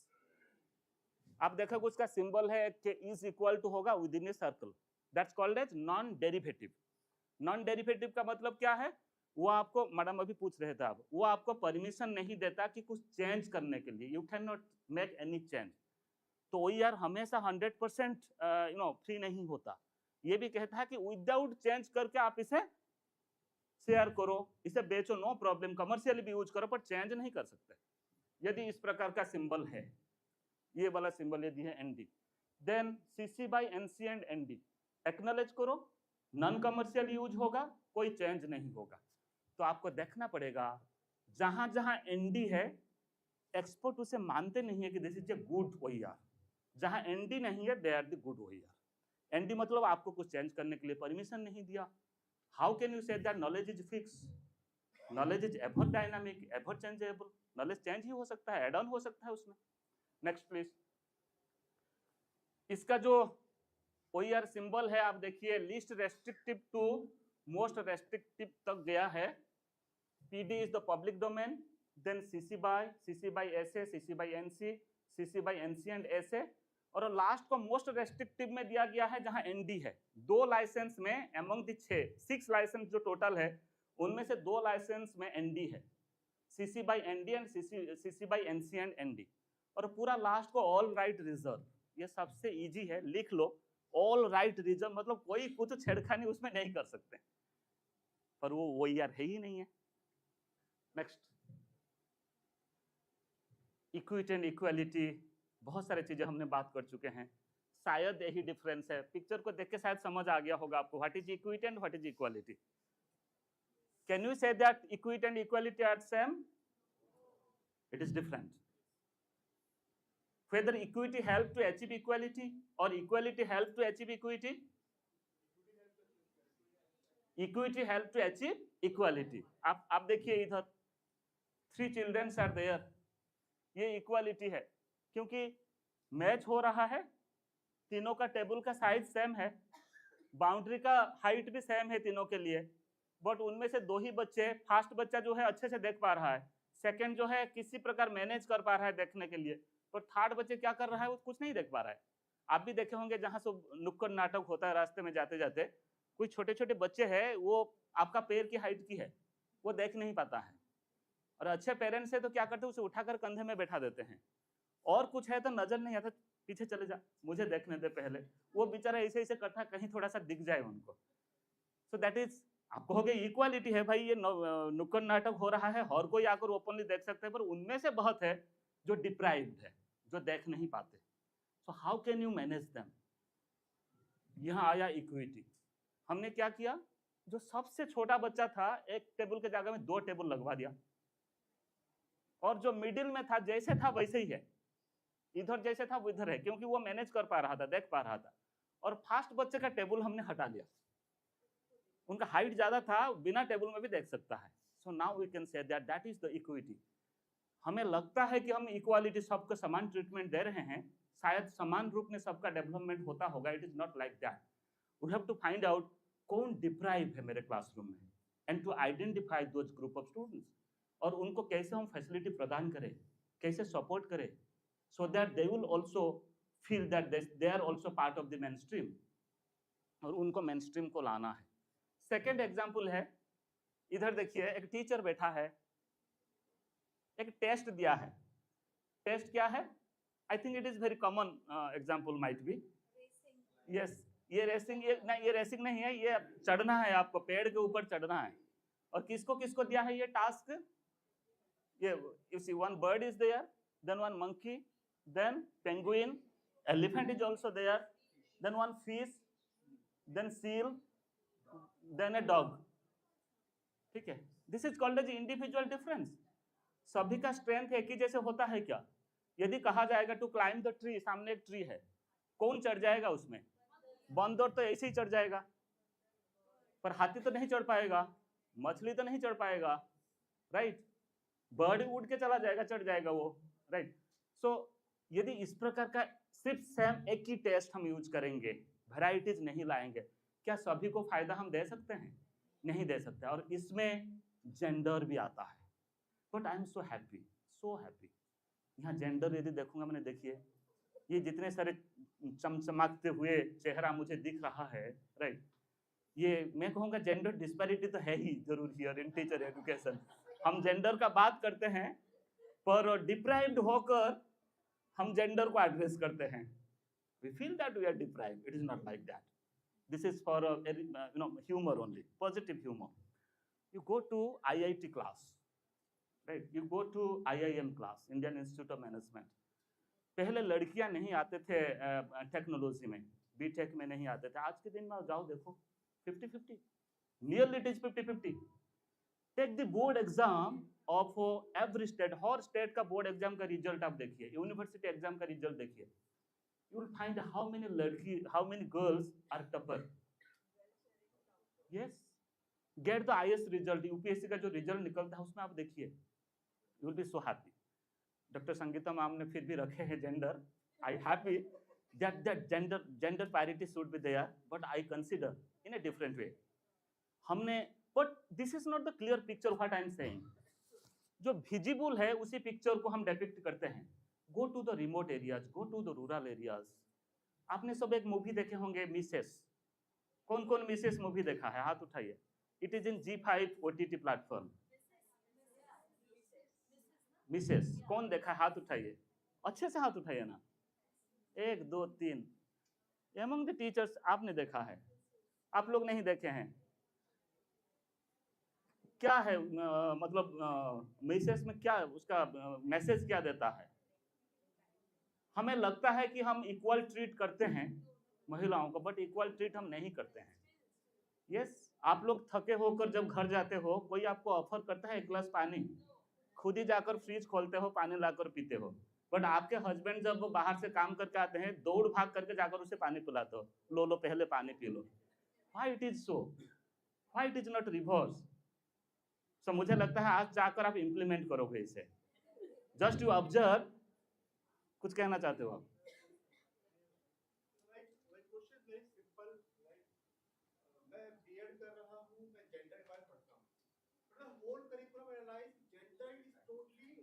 towards the female. In today's scenario, we have to motivate male, but that curriculum brings a sense of empathy in us. Like, yes, हम उनकी तरफ empathy दिखा रहे हैं, but if we motivate them, it's not like कि past में किसी male ने किया नहीं है. For example, like the husband of Jyotika Phule, like the Satyabhama Phule, the husband, other husband also. And in today's scenario, हम B.Ed को क्या change नहीं कर सकते? मैं समझ गया। तो उनका बात, उनका दर्द वो बता रहे हैं उनका दर्द वो बता रहे हैं। So that's why I consider gender in a very neutral sense, right? Gender means we are considering all genders, not only one gender. बहुत जगह में फीमेल भी डिप्राइव होते हैं, कुछ जगह में मेल भी डिप्राइव होते हैं। And why not we talk about the transgender? They are also, it may be very small, they are also part of our society, our community, ठीक है? But friends, you go to the remote areas, गांव जाइए आप देखिए women कितने आज के दिन में कितने प्रताड़ित है। उनका सारा जीवन सिर्फ खाना बनाना और खाना खिलाने में चला जाता है, राइट? जस्ट टू मैं समझ गया आपका दर्द, मैंने पूरा समझा हूँ, और दोबारा मत बोलिए। बट अभी परिवर्तन हो रहा है, और इस परिवर्तन तेजी से जानी चाहिए और उल्टा भी नहीं होनी चाहिए। So equal respect, equal appreciation for work as well as in all our daily engagement, ठीक है? May be professional engagement, engagement at home, engagement in the society, public place में हर दिन आप ट्रैवल करते हो, आप भी बहुत सारे चीजें एक्सपीरियंस किए होंगे, राइट? बेसिकली कहने से कोई हर्ज नहीं है कि we are living in a male dominated society, ठीक है? Yes, but still then, but you cannot say हर मेल इसी प्रकार का है। बहुत मेल इतने सपोर्टिव होते हैं, इतने सपोर्टिव होता है, right? I can say I my self I am very much supportive. Anyway, आगे खत्म कर दी यहाँ से, थोड़ा सा दिखा दो और स्लाइड्स क्या। ओके, एड्रेसिंग कैसे आप डाइवर्सिटी को करेंगे। Next next next next next next next next next next next next this is the last slides I think. If you want, you can be part of my work. जो चीजें मैं करता हूँ उसमें आप पार्ट बन सकते हो। This is my YouTube channel that is transforming education, right? And this has started from the corona time. Now 6,200 subscribers are there. This is non-payment channel. मतलब मैंने ऑप्ट किया कि मुझे कोई पैसा नहीं चाहिए इस चैनल से, but 300 videos are there, 259 videos are there. All videos are relating to education discourse. जाइए इस चैनल को सब्सक्राइब करें ना करें, नो इश्यूज, ये वीडियोस को देखिए and be a part of my work. Next is you can connect with me in Facebook as well as in X, that's called as the tutor. Timely information के लिए क्या हम करते हैं। Next, thank you so much कि आप मुझे इतने समय दिया, रियली कोई मुझे इतने समय नहीं देता, इसीलिए मैंने माफ़ी मांग लिया था। आप जब कहोगे मैं बंद कर दूंगा, पर मैडम ने, आप लोग ने कहा कि थोड़ा आगे बताइए, इंफॉर्मेटिव है, हमें बहुत सारी चीज़ें मतलब जान पा रहे हैं. सो that's why I continue. Thank you so much, madam, principal madam, and your entire team, and your college management, that you have given me an opportunity to interact with your students, and I hope that कुछ ना कुछ benefit जरूर आपको मिला होगा, और online मेरे साथ आप जुड़िए. ठीक है. Thank you so much.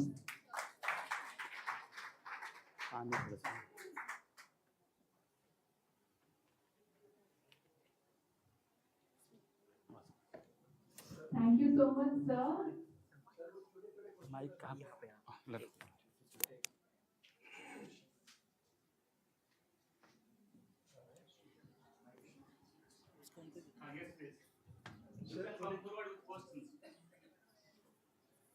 Sir, may I ask? Hello, sir.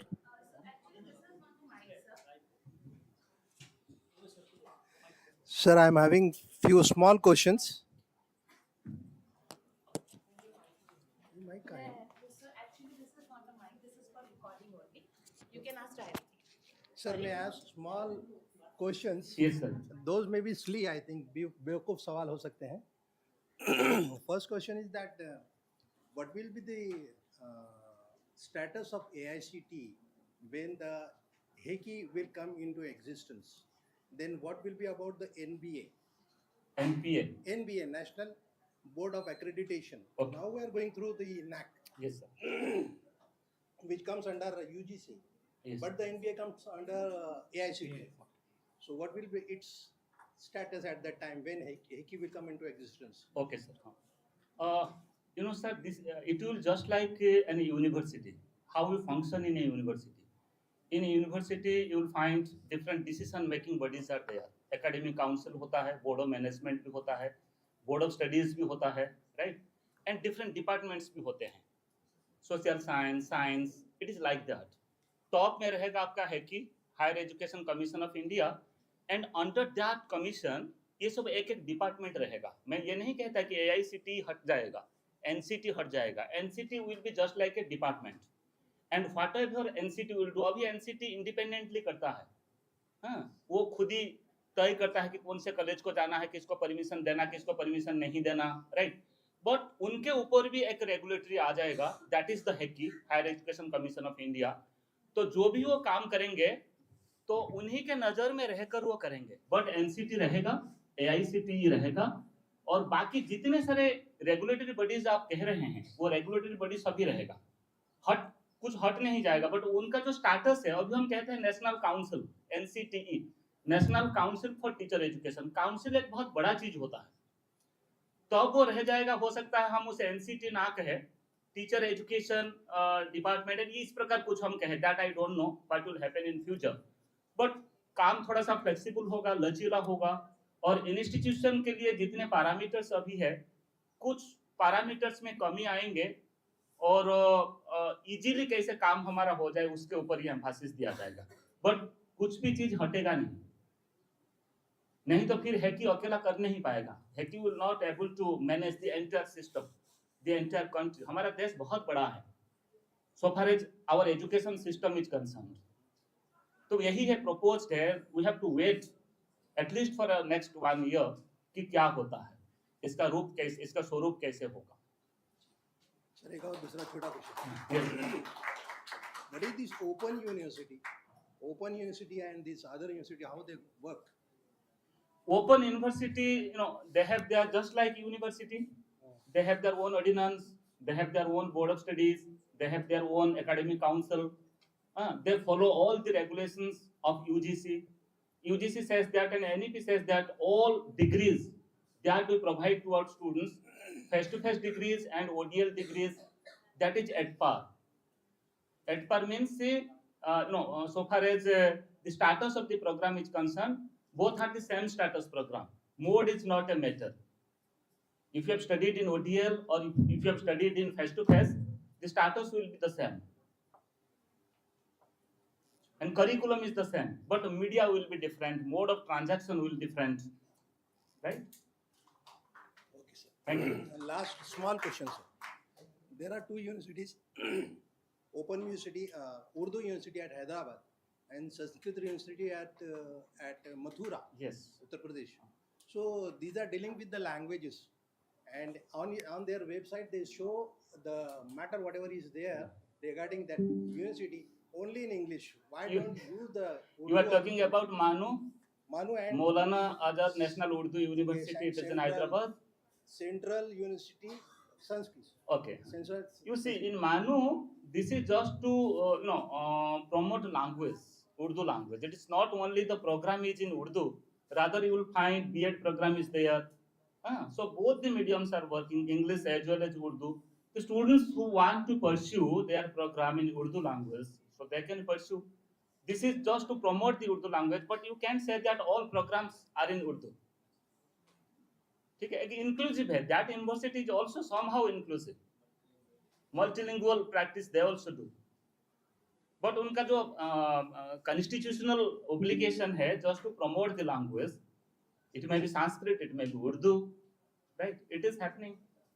Means they are using English also Yes. in their curriculum. Yes, yes. Not only in Urdu or Sanskrit language. Urdu is one option. If the students want to write their exam in Urdu, they can write. And material they will get, teaching also. You will find the faculties, they are good in Urdu language, they are teaching in Urdu also. ठीक है? So वो difference नहीं है. That's part of our inclusiveness. Thank you. Thank you. Yes, please, other queries?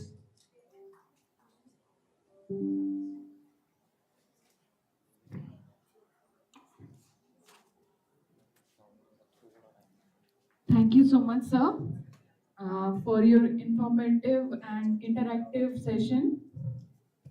So let us proceed with our next program, that is, it's time for the gratification to have you all join us for this special moment, the abstract release ceremony.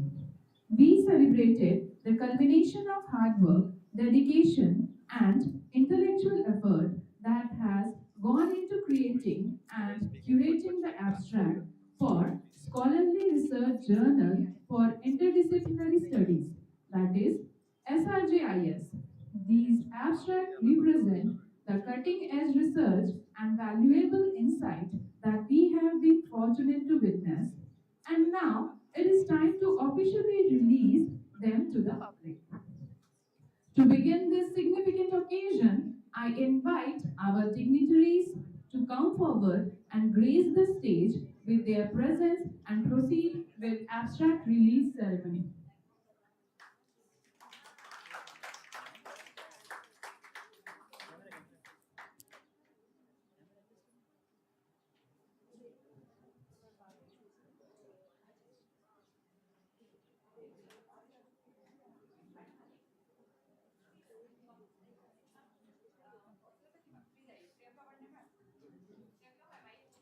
I invite all the dignitaries to have on stage so that we can continue our abstract release ceremony.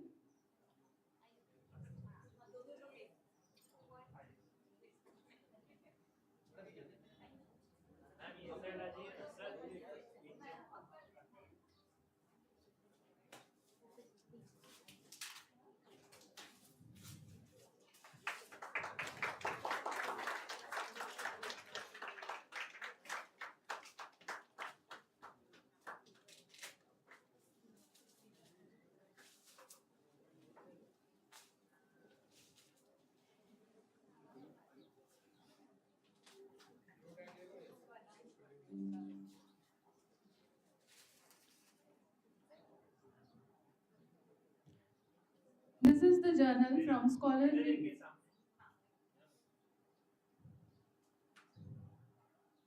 This is the Journal of Scholarly Journal for Interdisciplinary Studies. Here we are going to publish our papers, whichever we are going to have today and afterwards.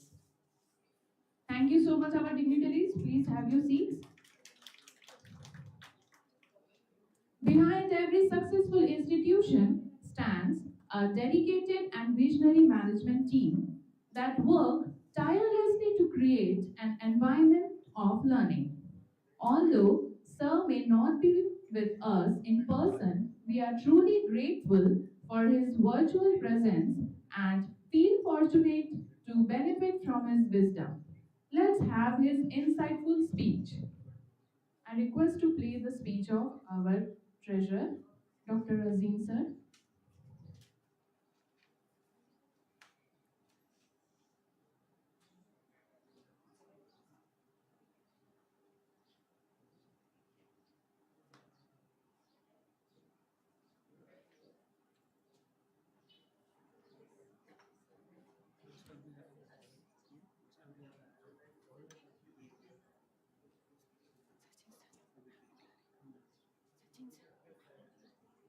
Good afternoon. My name is Azim Khan. I am one of the 60 Oriental College of Education. Welcome to all the delegates who are attending this one-day national seminar on NEP 2020's specific facets about inclusive and equitable education. Thank you all for coming. I apologize I could not be there in person, but I hope this will be okay. As you are all aware, one of the biggest changes in the education system has been the introduction of the NEP 2020, and this will bring about a major change in the direction in which India is going for the next 2-3 decades. One of the most important considerations has been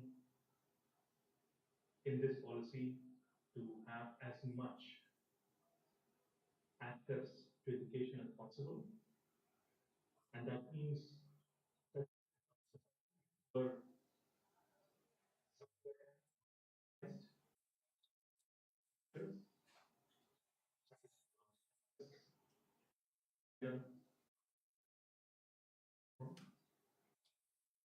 others,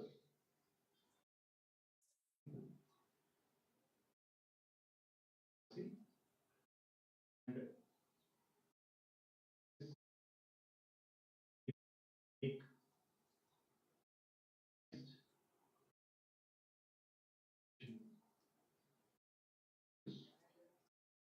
inclusive.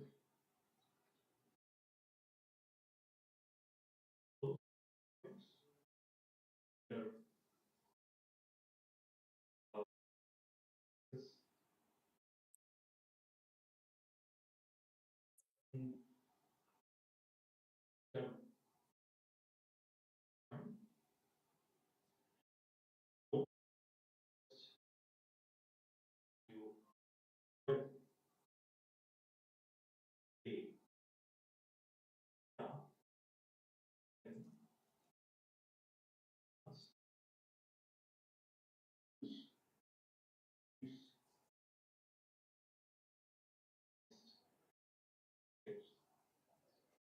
of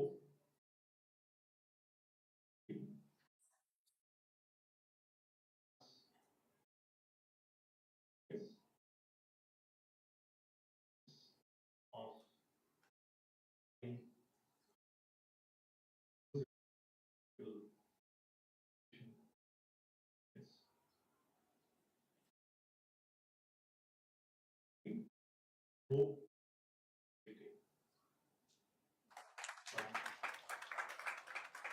It was.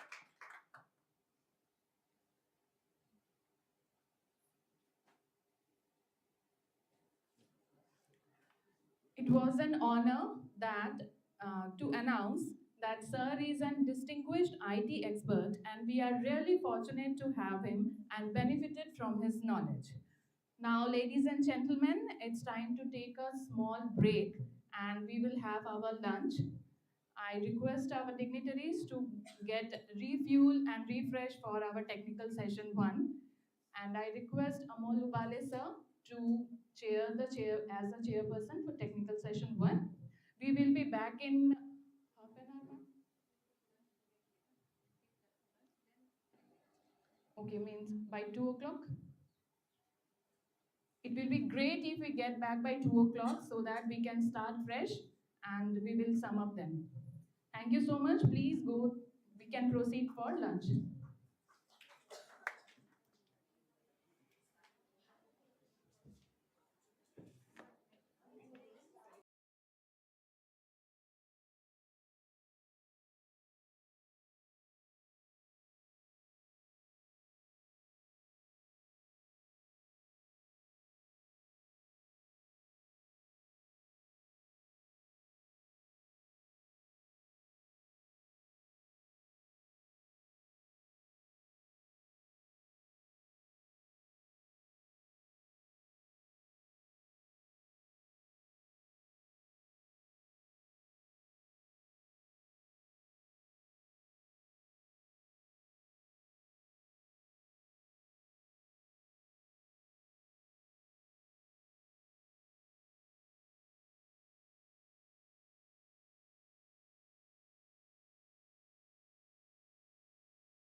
Good afternoon once again. I hope you all are enjoying this session yet.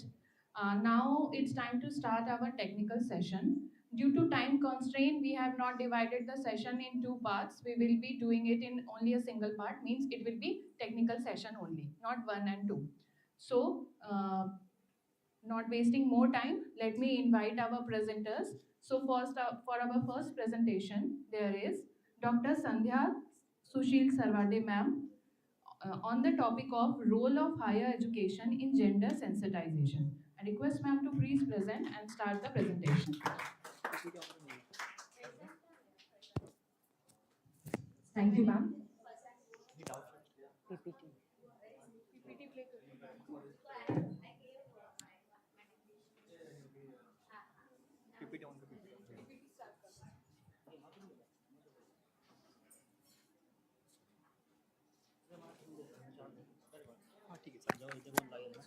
Yes, Sandhya Sarvade.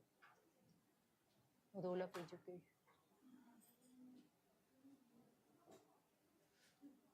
इसमें था, Canva में था, शायद mail में जाना पड़ेगा, Canva में, mail में जाना.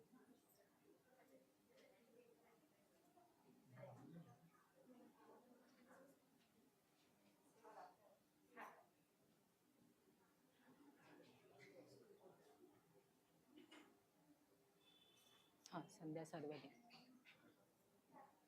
Click that link. हाँ. प्रेजेंटेशन पे जाओ, वो प्रेजेंटेशन लिखा है ना, हाँ, वहाँ पे क्लिक करो. हाँ, करोगे ना क्लिक, आप बैठो, हाँ. मैं करूँ, आप करोगे? हाँ, चलेगा मुझे, हाँ, यहाँ पे चलेगा. Okay. Very good afternoon, Chairperson and audience and my dear friends. I am Dr. Sandhya Sarvade and I am going to present a conceptual paper on role of higher education in gender sensitization. So, gender sensitization morning session, chief guest already spoke very well. Okay, so gender sensitization, first we need to understand.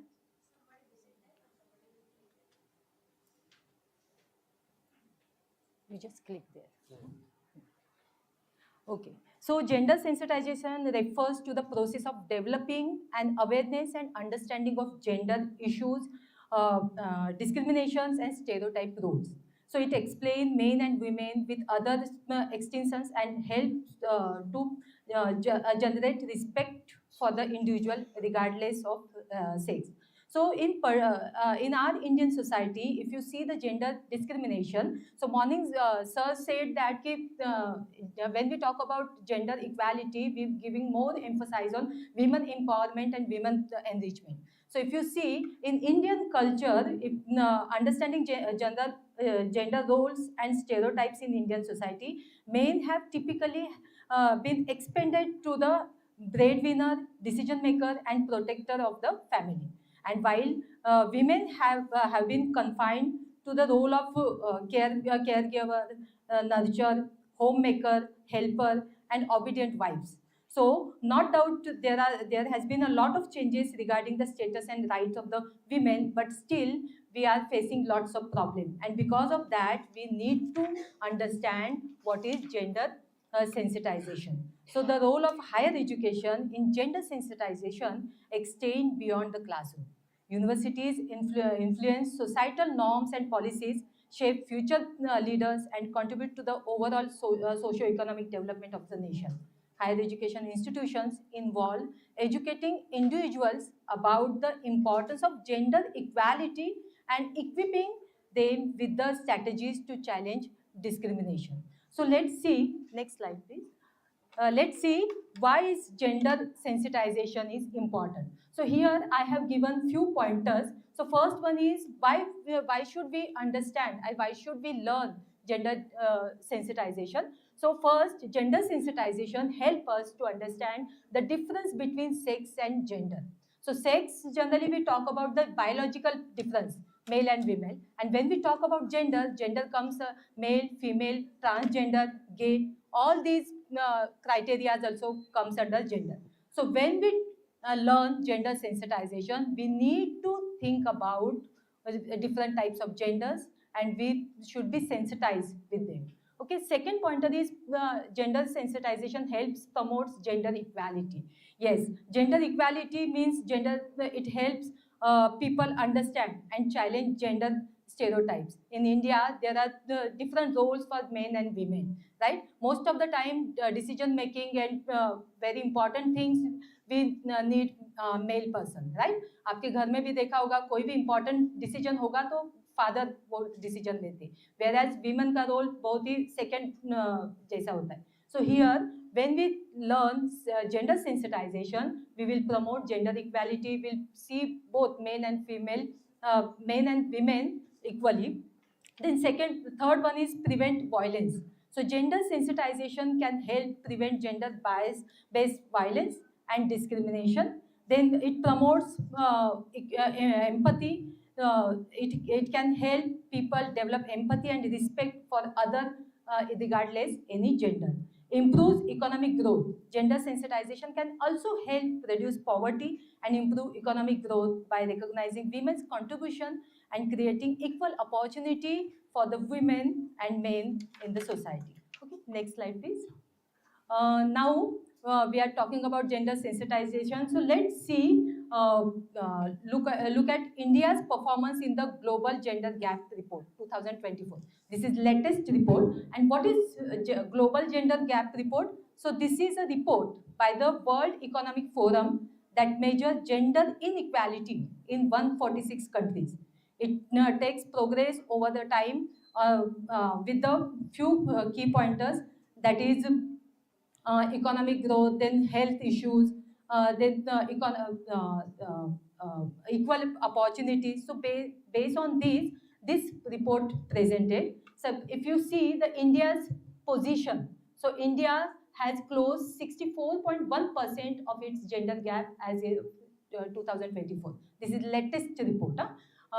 India has slipped 2 places in the global ranking to 129th in 2024 from 127th in 2023 out of 146 countries. Can you believe?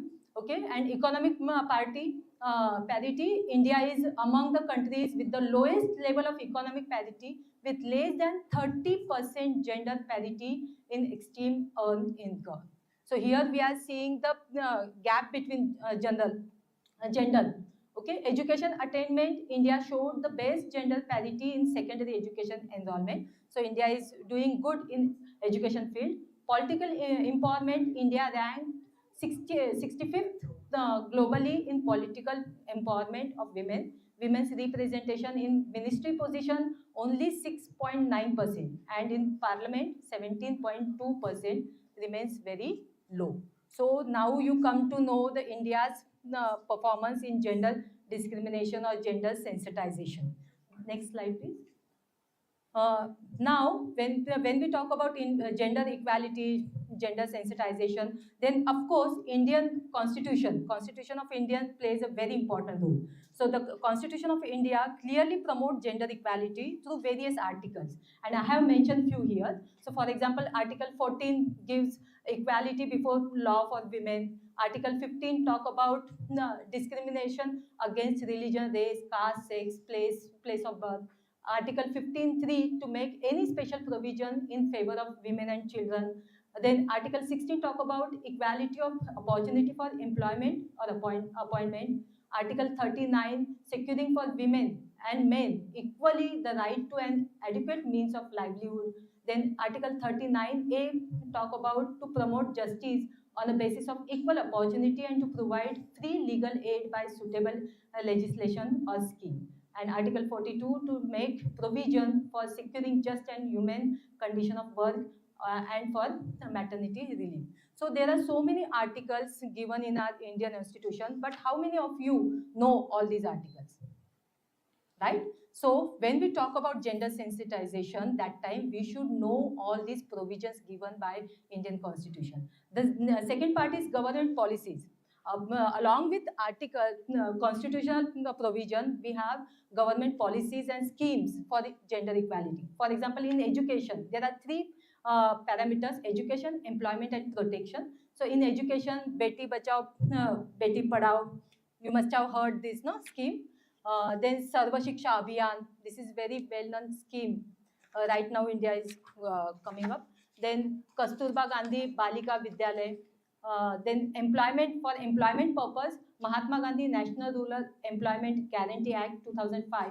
Working women hostel provision is given by our government. Then protection, Ujjwala scheme, Swadhar Grah scheme, women helplines are there, Mission Shakti. These are few schemes and provisions provided by India to protect and empower women. So are we aware about all these things? Just think. Next slide, please. Okay.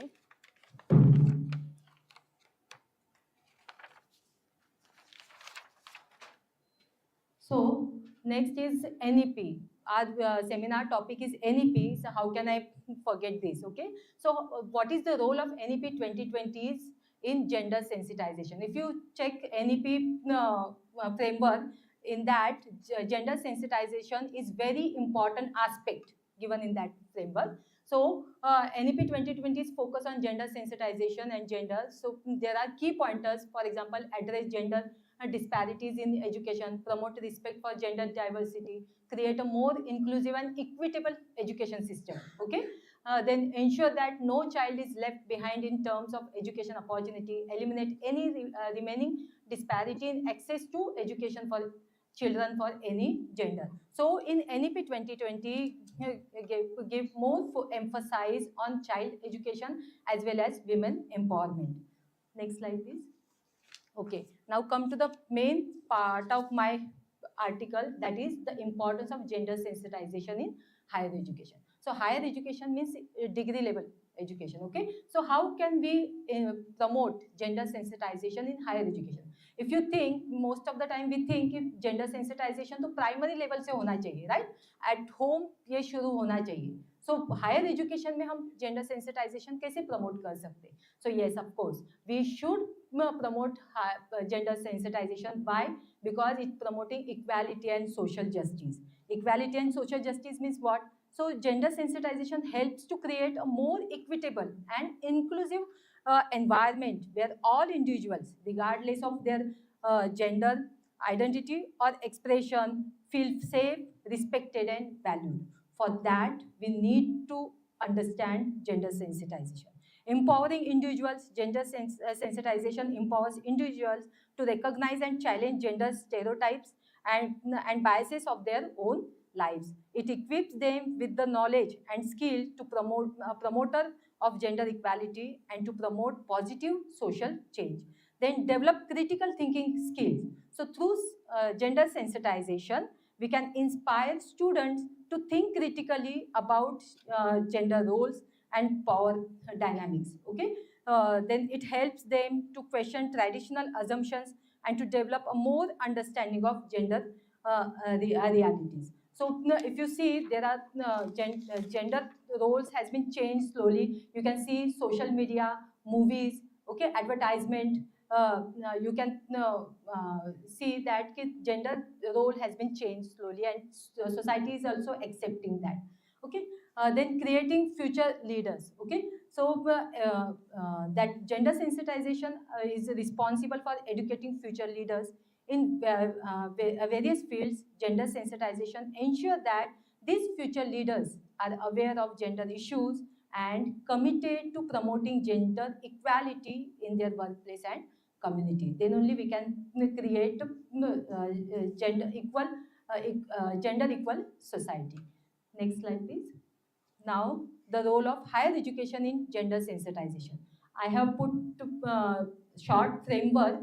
I have divided this role of higher education into 4 parts. One is curriculum integration, second one is faculty and administrative training, third is student awareness, and fourth one is institutional policies and support system. So curriculum integration means what? So higher education should emphasize inclusive education. Okay, inclusion of gender studies as a mandatory course should provide it. Then representation of diverse gender perspectives in literature, history, social sciences. We should incorporate gender sensitization in different subjects. encouraging interdisciplinary approaches to gender issues in various academic disciplines. So we should promote gender sensitization through research work or through webinar, workshop, seminars. Then training program, conducting gender sensitization workshops, seminars, training programs for faculty as well as students. And today's seminar is a live example of this. Okay, then encouraging gender balanced faculty recruitment and leadership roles. If you see most of the institutions, their proportion of male and female, it is, you can find vary. Okay, so you should think that establishing committees to address gender related grievance. Then student awareness, organizing seminars, debates, then panel discussion on various gender issues which is faced in India, encouraging student-led gender advocacy group where they can discuss and find out solution against gender discrimination, implementing mentorship program to support students from marginalized group, gender group, and we can include those deprived group into mainstream of education, development of critical thinking skills to challenge gender stereotype roles, empowerment of students to advocate for gender equality for their communities. And the last and very important role of institution, because institution is the final creator, we can say that, which they can frame policies and they can implement gender sensitization in a very effective way. So creating safe and inclusive environment in the institution, establishing gender resource center for counseling and support, enforce strict measure against sexual harassment and gender-based violence, gender-sensitive citizens contribute to policymakers and social reformers. As morning, the chief guest sir said that we are just thinking about to change, but why don't we create change maker? Why should not we become a change maker? Okay, so यहाँ पे policy making and social reformer के तौर पे भी हम अपना काम कर सकते हैं. Then increase gender inclusivity in workplace and professional environment and shift the societal attitude towards more equitable norms and practices. So this is the major role played by institution. Next slide, please. Okay, now the important part, that is strategy to enhance gender sensitization in higher education. Theoretical part is okay, but how can we implement that part? So there are few strategies I have pointed over here. So first one is policy reform, because most of the time if there is a policy, then only everybody take it seriously and it is implemented, right? So policy reformers, implementation of gender sensitive policies at national as well as institutional level, then monitoring and evaluating mechanism to ensure gender mainstreaming in academy. So only preparing policy, it's not working. You should take follow-up and as required, you should make the changes also.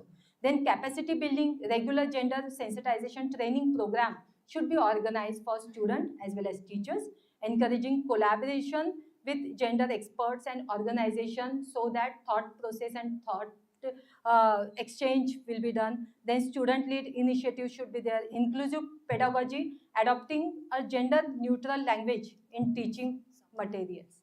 Yes. Workshop and seminars should be organized which promote gender sensitization, awareness campaign should be there, gender sensitive policies should be there, support services should be provide support services from NGOs and other organizations so that we can impart gender sensitivity in the society. Next slide, please. So this is conclusion part.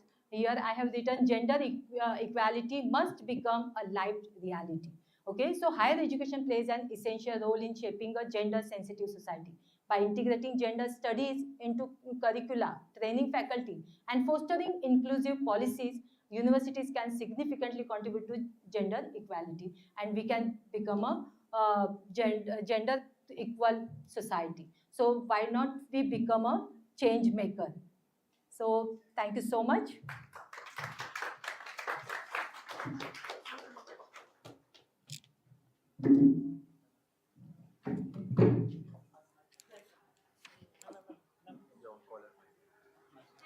कब लगाया था?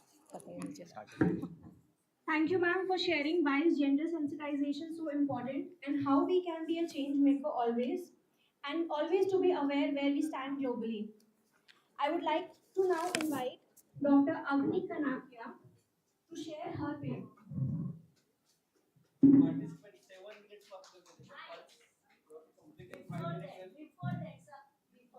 ये मेरे पास दिख रहा है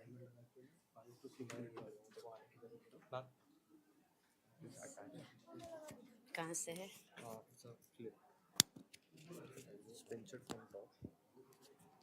कर Ma'am, just a minute.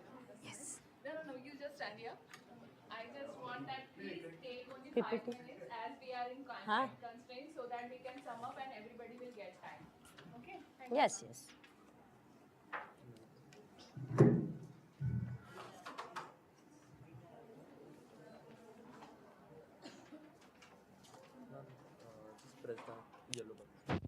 Where it is? Yes, please.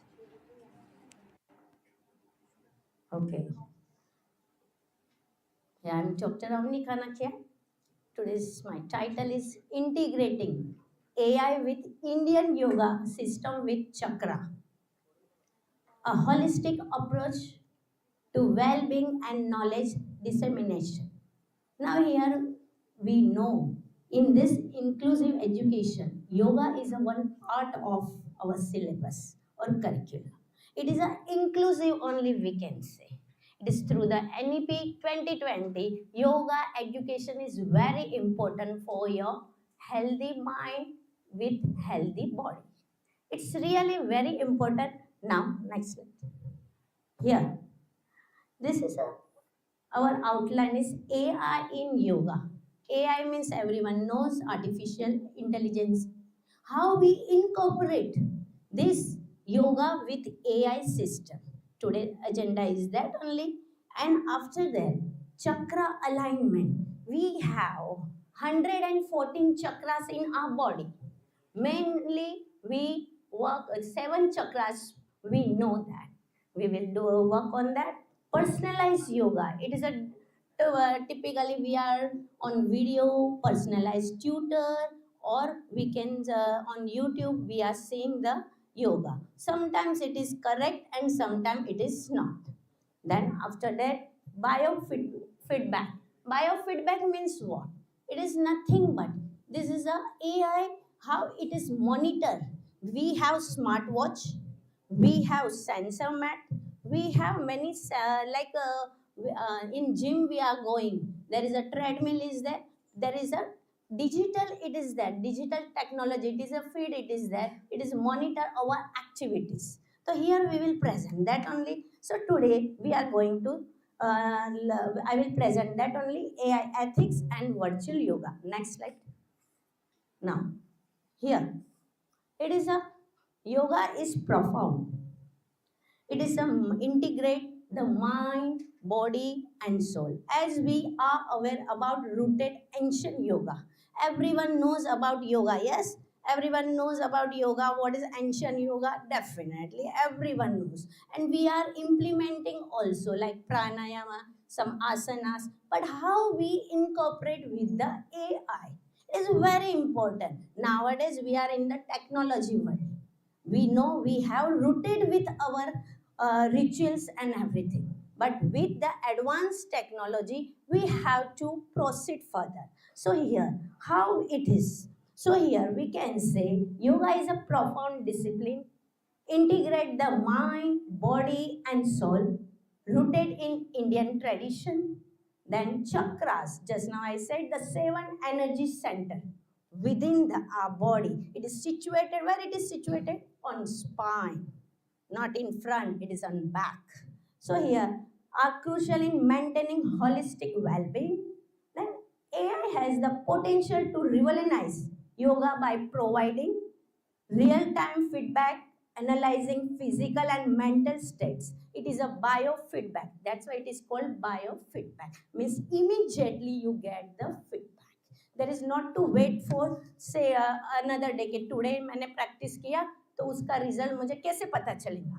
अभी देखो while you are sitting, just now I am showing you, you are sitting, some are sitting like this way because of we are tired, definitely, we ate, now we are little lethargic. So ऐसे बैठे हैं, वैसे बैठे हैं, but your spine should be erect.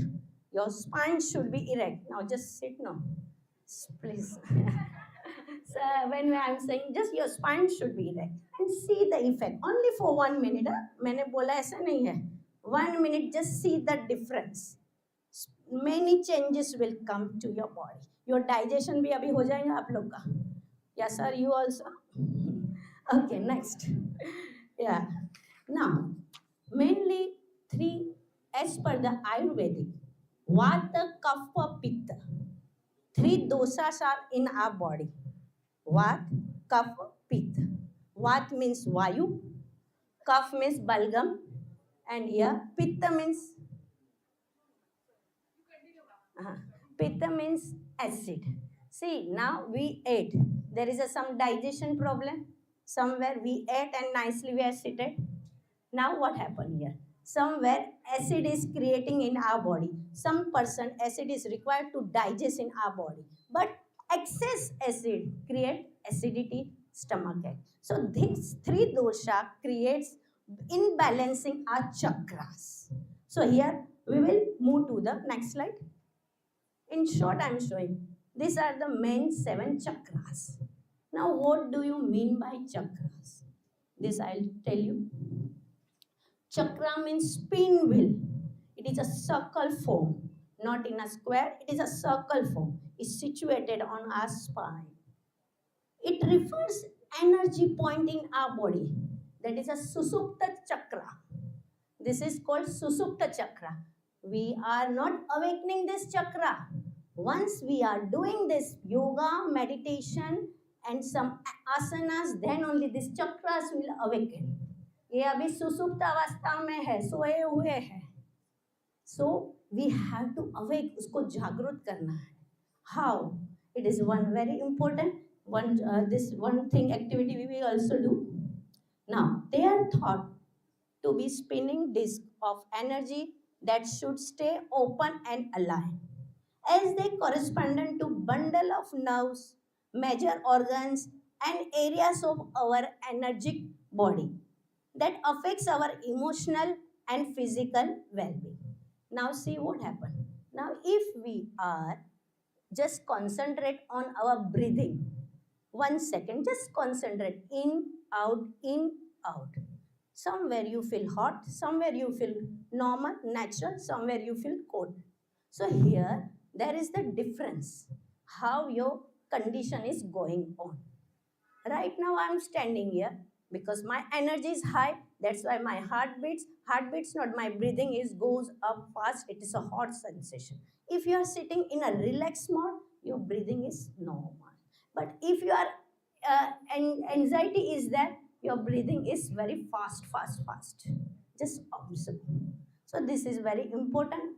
You have to listen to your body, listen to your mind, not run after each and everything. First listen to your body. It is very important. Now there is some say there are 114 different chakras, but there are where 5 minutes also not gets over. Okay. Let me complete this slide, then we'll do. There are 7 chakras. We will do some meditation on that. Just 1 slide. Now everyone sit in a normal position.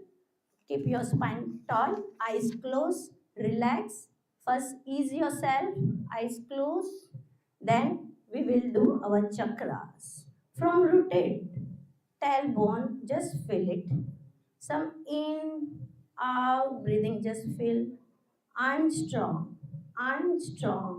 Feel it, I'm strong, I'm healthy. Just breathe in, breathe out. Just relax, calm yourself. That is first chakra, is rooted chakra. That is rooted tailbone. Then Swadhisthana chakra. That is below your pelvic.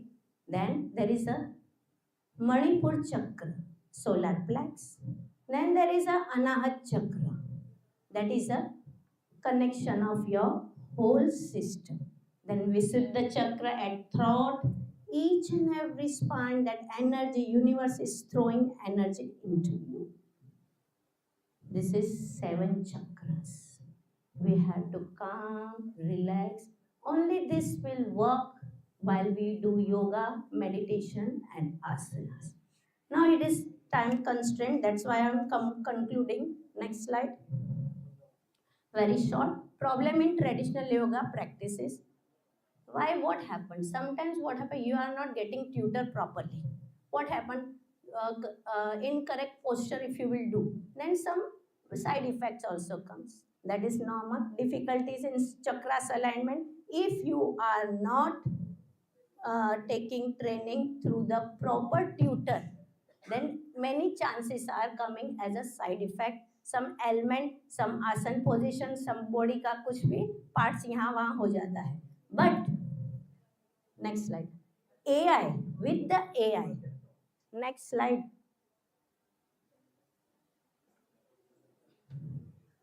With the AI power, personalized yoga training, you have to sit. It is online. No need to time constraint नहीं है उसका. Then real time posture and movement correction. AI based pranayam and meditation. Assistant, AI driven means full package is there. AI has full package of your training schedule as per you. That is why it is yoga, traditional yoga and AI yoga. It is incorporate with each other. Next. This is a traditional yoga and AI yoga.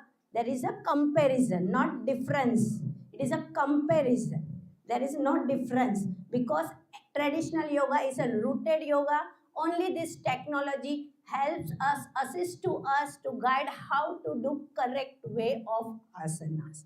Next. Yeah, there is a many challenges also. Yeah, next. There is, yeah.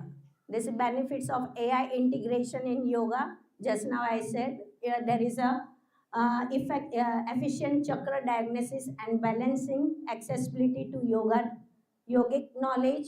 There is a games are also there, quiz also there for this. Next.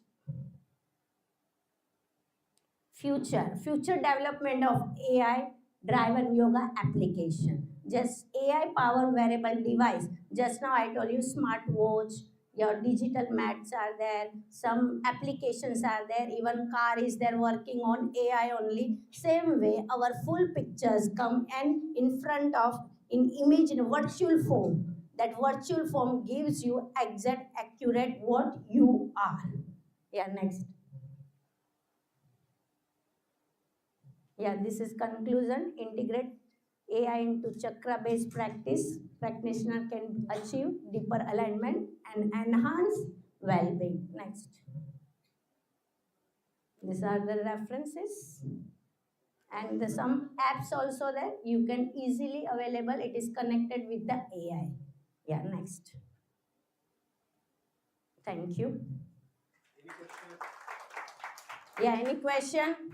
You can, anytime you contact me. I'm a yoga expert. I have done yoga, I'm doctorate. So any question, if it is there, it is included in our inclusive and equitable education related to NEP. It is a part of our curricular syllabus. Is it? Yeah. Thank you. Thank you, ma'am, for sharing such deep insights about yoga. I would now like to invite Mukta Prashant Kashikar ma'am and Manisha Sonane to present their paper on NEP 2020 on digital education. It is a request to all participants to please follow the timelines.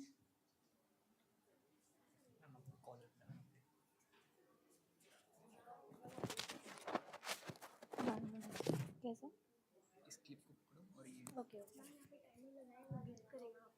मैं पढ़ती नहीं हूँ, ऐसे ही बोल देती हूँ. मेरा PPT रहा ना.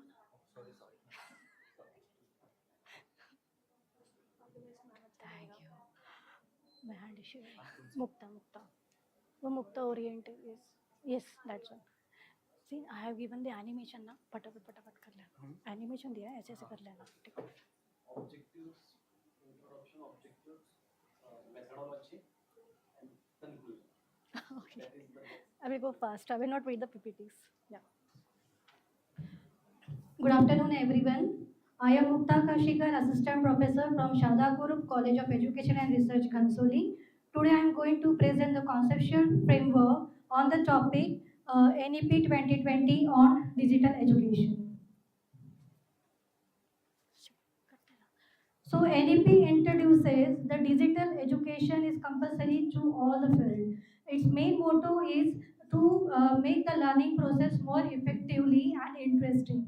It plans a roadmap, the vision of quality and reach in geographical context in every part of India. Modernization of education, equipping the student with technology so that enhance the quality of the education.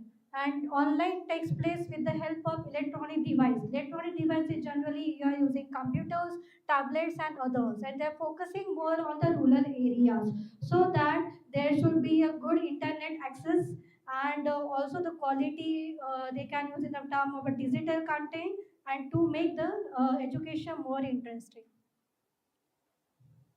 Now, what is digital education? It is nothing but the ability to use digital tools and technologies effectively. It is beyond the your smartphones or the computer, and how to use it. It is also up to us by taking the precautions safely and responsibly. Now, these are the basic skills or the comes under the digital education. Basic computer skills, you should know about all the MS, PowerPoint, Word, etc. Internet navigation, how to use the internet and other search engines. Communication skill, without unlawful act, how you are using that. Safety and security, protecting your own content. And content creation, audio, videos, and others. Now, digitalization at the various level, at school level, higher education and PG level. So at the school level, there are the certain categories, smart classrooms. Okay, you should have a projector, you should have a whiteboard, e-learning resources, you are providing audio video to the students, digital assessments. By digitalization, you can access the students by the help of various tools by conducting the quizzes, gamification, personalized learning, teacher training, connectivity, and infrastructure. So see, all the students of my B.Ed college, they are using the smart tools, their projectors and others. So they are teaching with the help of showing the PowerPoint in their respective internship programs.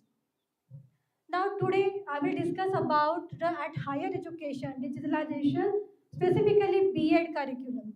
So smart teaching tools, e-learning, all these parameters are there.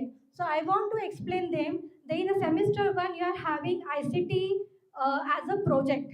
There is a 50 marks for that.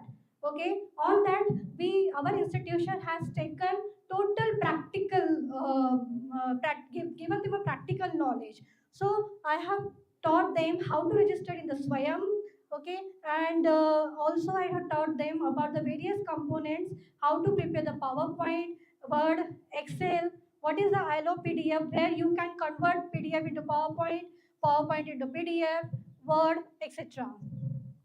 So these are the things I want to share. I have taken a session on the blog writing called the resource person. Then Swayam they have registered.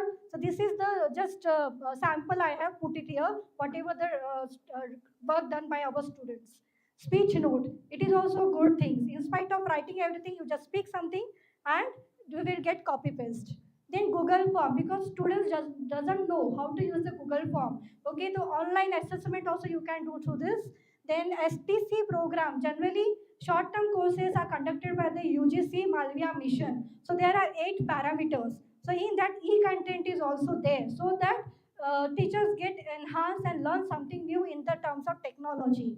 Then I have told them to create a account in Kahoot, so that it will be a fun learning and also knowledge-based learning. You can just 10 to 20 question or anything. You just put it, create a group, and there will be a parameter who will the first ranker, second and third. So that is very fun way of learning. Then ICT projects, lectures on PPT making. Then digitalization as postgraduate level. So to enhance further, because if you are going to the MA level, I'm discussing about the MA level and PG. So you are nothing but going to the research part, dissertation part. So that complexity increases.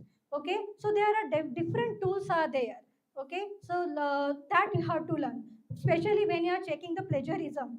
Okay, so Turnitin, paper rater, they are the other parameters where you can check the plagiarism because of the AI factor as increasing nowadays. Online and digital education ensuring equitable use of energy. Okay, now everyone knows during the pandemic it was difficult how to conduct the classes. So by various methods, school and colleges has put a lot of effort how to teach them by way of Zoom, Teams, Google Meet, and etc. Existing digital platform must be optimized. So better way, be curious to learn something new. Teacher requires specialized training in succeed in online classroom. Just now I have attended short-term course in our Sainath college, and in our college also short-term course conducted where we have learned how to create a video lesson and as well as how to create interactive videos by the use of H5P. Now, NEP 2020, they have recommended certain parameter, pilot studies by any TF and IIT, whether anyone facing a challenges in terms of the technology, interactive content, you can, just now we have discussed H5, with the help of that, you can create a video, you can add multiple MCQs, true, false, everything in that, it become more interactive session, bridging the digital divide till to the rural areas, it should reach the digitalization in education, virtual lab, online platforms, teacher training, modern assessment, blended learning, online, offline. Today also we are conducting blended hybrid mode of presentation.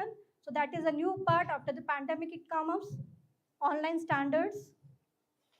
Then these are the certain case study done by the peoples. So like PARAC, holistic assessment and flexible learning pathway, fostering compassionate, ethical citizens for the inclusive society. So there will be like most of the students are multilingual. So I always suggested to my students, see, it's very easy factor, Google. If you go to the Google, you can do translation of your English into Marathi, Hindi and any. So there are lots of options. You can use that because BEd is such a course where after 10 to 12 years, students get enrolled for that. Okay, so sometimes there is a lacunae of your communication skill, you don't understand the concept, so it's very easy method, you can use it. Okay, so these are the certain case study. Next. Okay. So why it is important? Empowerment of independence, economic opportunity in terms of the careers and jobs, education and lifelong learning, social inclusion, it should be equitable, and critical thinking and problem solving, do the analysis properly. And how to improve digital education? Take online courses, practice regularly, stay curious to learn, attend FDP. We are also attending various FDP program to the SEDDAR and other nucleus of learning development. And this is about the conclusion. As per NEP, each and every sector digitalization should be happen, but by taking care of their safety precautions. These are the certain references. Thank you so much.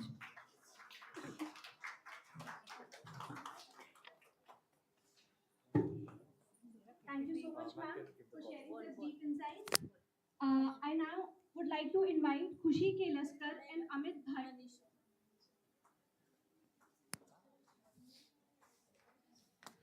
We now have with us Manisha Sonandri, ma'am, who will also present her paper on digital education.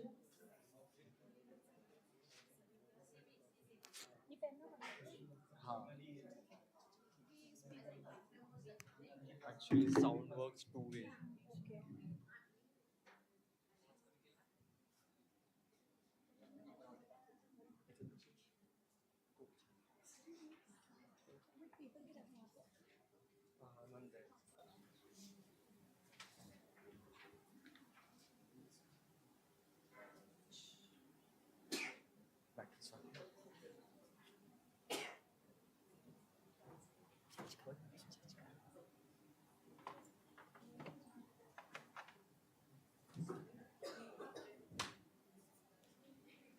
Clip it like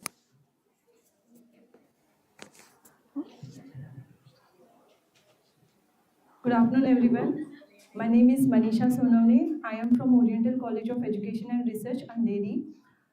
So I am here today present my paper on the topic Translating NEP 2020's Digital Education Vision into Action, Implementing Teachers' Mentorship Strategies.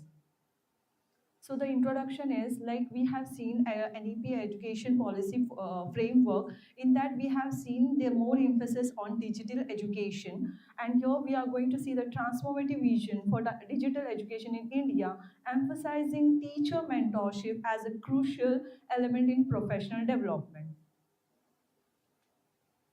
So the vision for digital education is like it recognizes the potential of digital education in enhancing the professional development of teachers.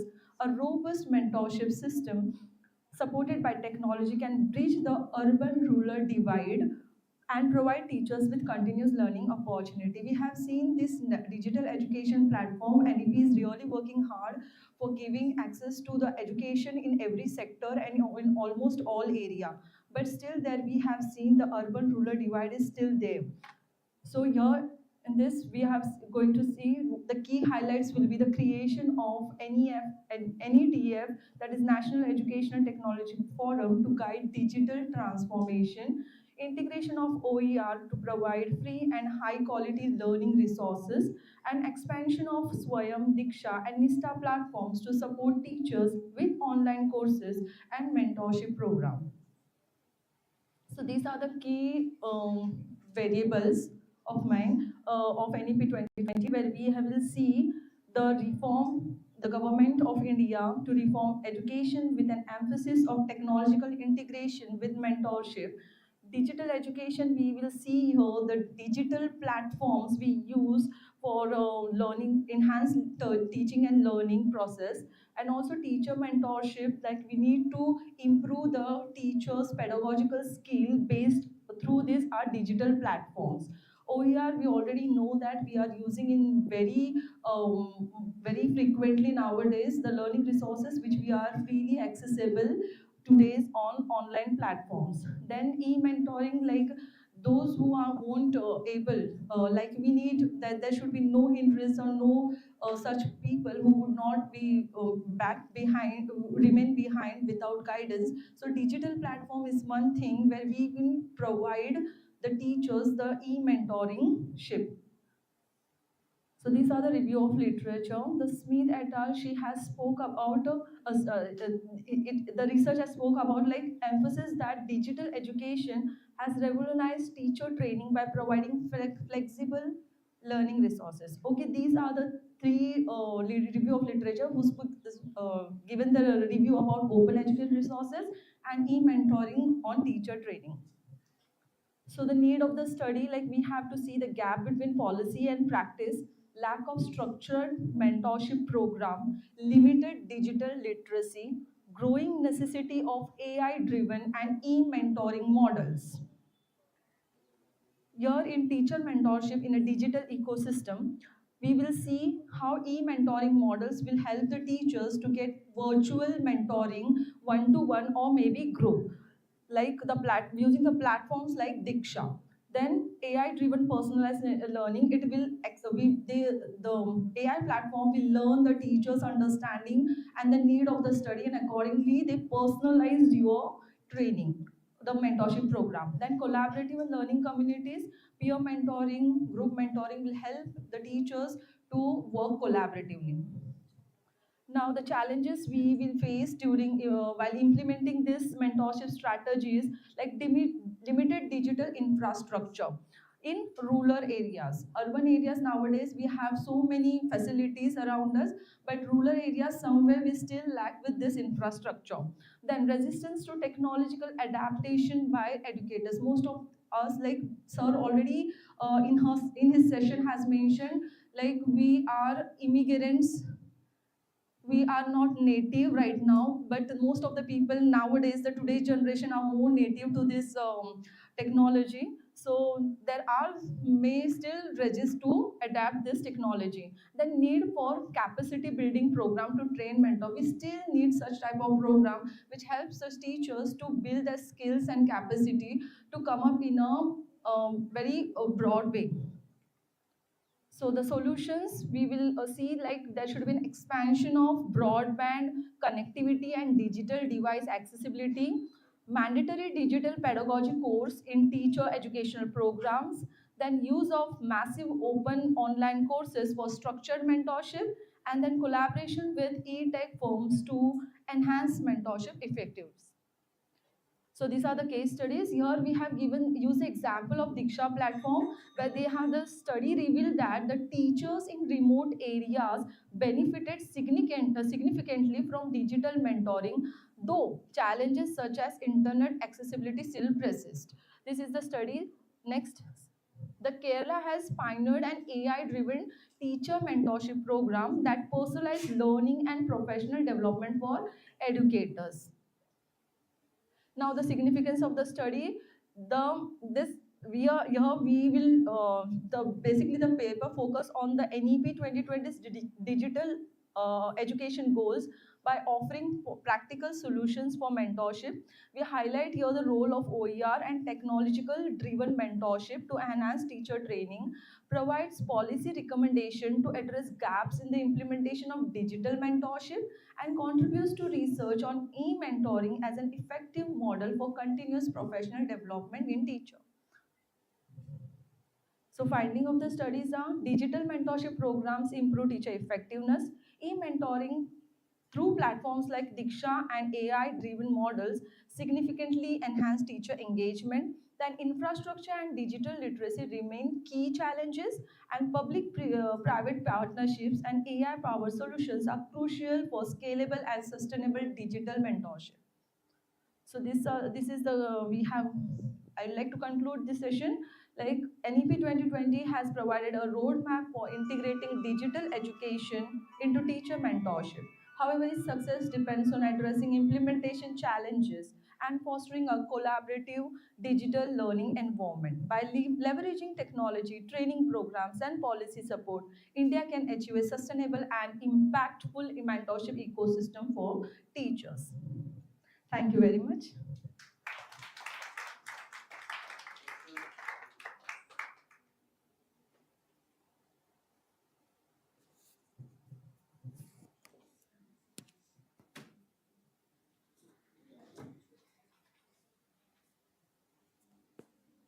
Thank you, ma'am, for shedding light on such an important aspect of education. Your work was truly inspiring. Now, I would like to invite Khushi K. Laskar and Amit Bhatt to present their paper on universalization of early childhood education. Just clip it over. Yeah.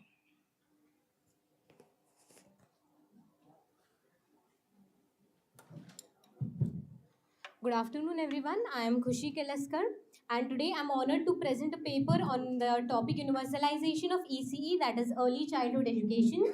This work has been co-authored by Amit Bhatt. Moving towards the next slide, introduction.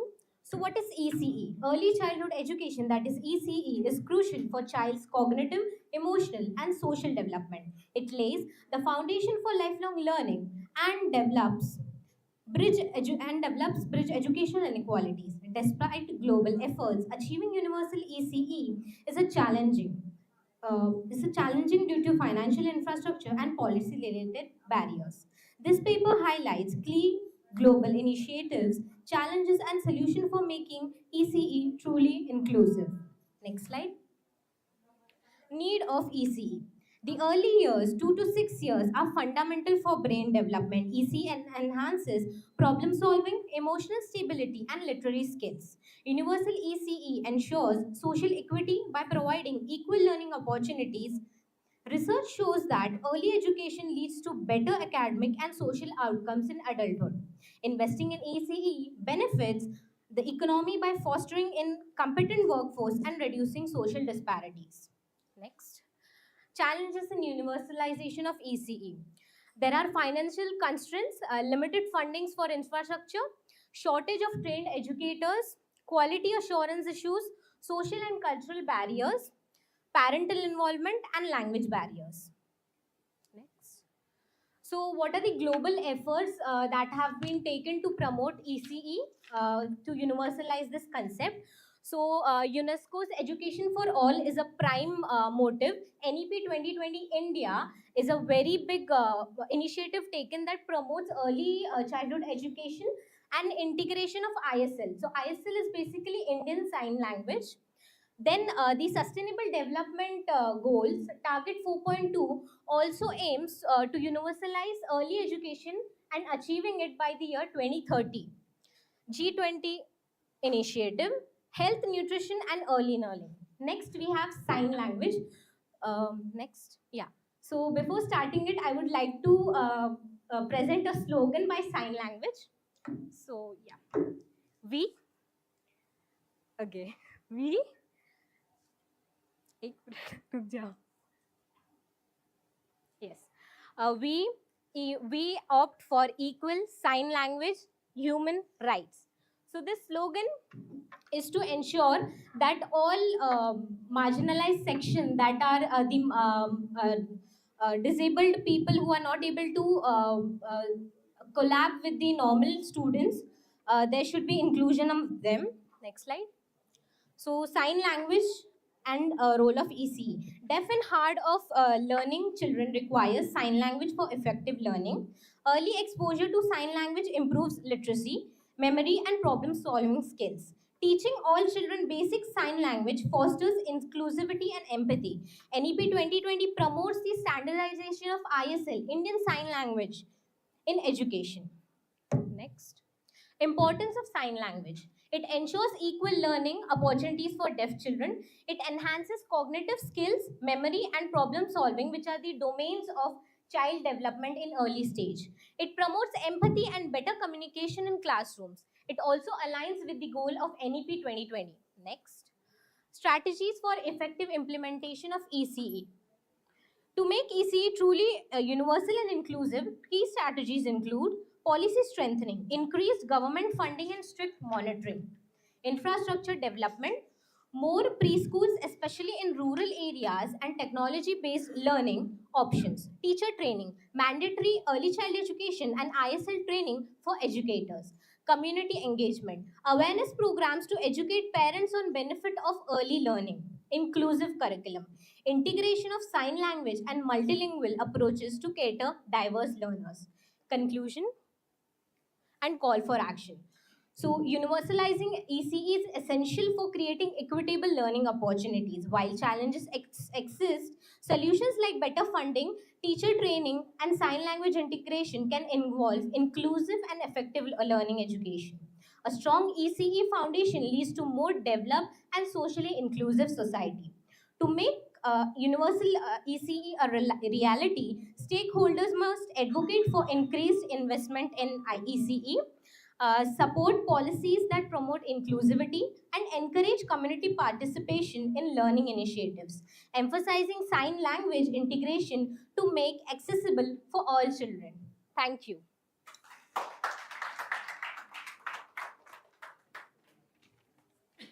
Thank you, Kushi, for sharing with us today the strategies to create quality early education with inclusion of sign language. Now, I would like to invite Swati Mathur to discuss exploring the impact of gender sensitivity on curriculum design, a comparative analysis.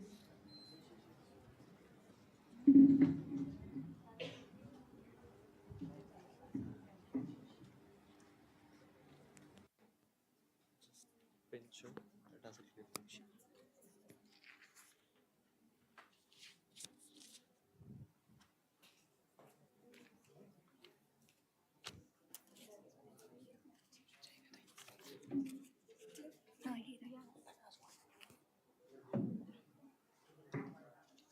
Good afternoon, everyone. I am Swati Mathur, a first-year BEd student. It is my pleasure to present to you today, Shaping Minds with Gender Inclusive Learning. Today, I am here to talk about an important aspect of education, integrating gender sensitivity into our school curriculum. Education plays a significant role in shaping the values of future generations, and ensuring gender inclusivity in our learning spaces is crucial for building a more equal society. In this presentation, I will discuss its key aspects and implementation. We will explore the role of textbooks, infrastructure, teacher training, and government initiatives in a fostering gender sensitivity. Slide.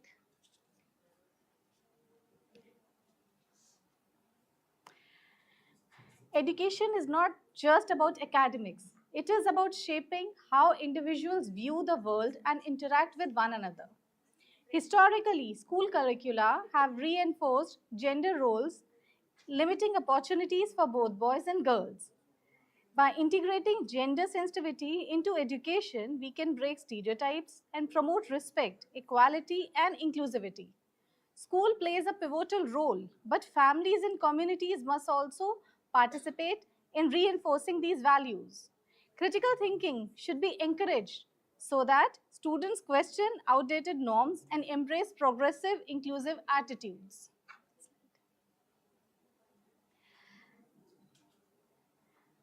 Gender inclusivity is a transformative step towards an inclusive education system. It ensures that all students, regardless of gender, have an equal access to learning and career opportunities. One of its key achievements is the recognition of transgender students as a part of socio-economically disadvantaged group, ensuring their inclusion in mainstream education. Additionally, the policy encourages schools to design curricula that promotes gender equality and provides support system for students facing gender-based barriers. It also calls for structural reforms to remove biases in the education system.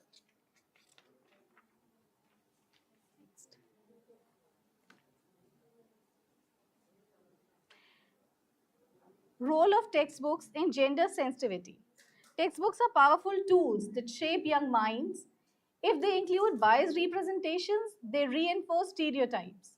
We must ensure that textbooks represent both men and women equally and include non-traditional gender roles. Featuring diverse role models in different professions can inspire students to pursue careers based on their interests rather than societal expectations. Schools should also ensure that the language used in the textbooks promote equality and avoids reinforcing gender bias. History and literature lessons should include women and their underrepresented groups to give a more comprehensive understanding of contributions to society.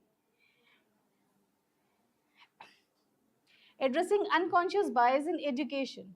Teachers play a crucial role in reinforcing or challenging gender biases. Often these biases are unconscious. Training programs should help educators recognize and counteract their own biases. Additionally, student-led initiatives such as awareness campaigns and peer mentoring can create a culture of inclusivity in the schools. Implementing self-assessment tools can help both teachers and students identify and address gender biases in their interactions. Workshops on gender sensitivity should be held regularly to ensure continuous learning and application of inclusive practices. Gender-sensitive infrastructure. Infrastructure plays a key role in making school inclusive for all genders. Gender-neutral restrooms and changing facilities are essential for ensuring comfort and dignity for all students, including transgender individuals. Schools should also ensure that all students, regardless of the gender, have equal opportunities to participate in sports, leadership roles, and cultural activities. Additionally, safe reporting mechanisms should be established for students to report gender-related discrimination or harassment. Schools must also review uniform policies to allow flexibility based on student comfort rather than gender norms. Student empowerment through gender sensitivity. When students grow up in an environment that values gender equality, they develop confidence and a sense of self-worth. Girls must be encouraged to take up STEM subjects, and boys should feel free to explore arts and humanities without societal pressure. By breaking stereotypes, we prepare students to contribute to a fairer, more equal society. Students-led initiatives such as gender awareness campaigns and discussions can foster dialogue and change. Student councils should take an active role in promoting gender equality through school policies and events. Government initiatives for gender inclusion. The government has launched various initiatives to bridge gender gaps in education. One such program is the Kasturba Gandhi Balika Vidyalaya, which provides residential schooling for girls from disadvantaged groups. Community-based interventions and outreach programs helps to ensure education reaches marginalized students. These are strengthened efforts by making gender equality a priority in educational policies. Scholarships and financial incentives have been introduced to encourage female participation in higher education and STEM fields. To conclude, gender sensitivity in education, it is not just about equal opportunities, it's about changing the mindset. Schools must take active steps to integrate gender sensitive practices in teaching, policies, and infrastructure. By doing so, we can shape a society where individuals are valued based on their abilities, not their gender. Gender sensitive education fosters equality, respect, and inclusivity. Schools must actively implement inclusive practices from curricula to infrastructure. Together, we can move towards a future where all individuals have equal opportunities. Thank you all so much for your time and attention.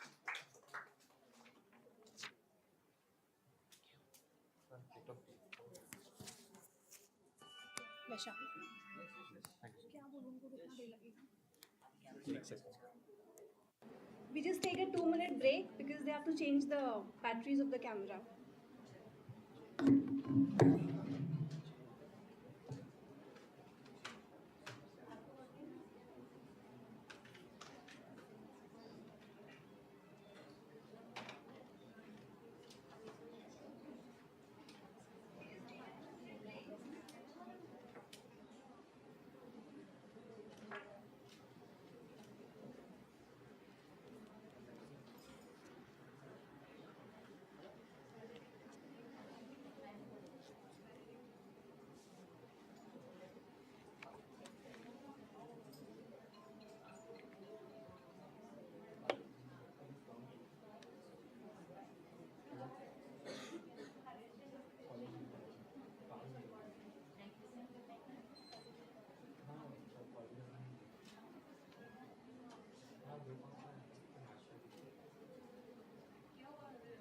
Ma'am वो battery change कर रहे हैं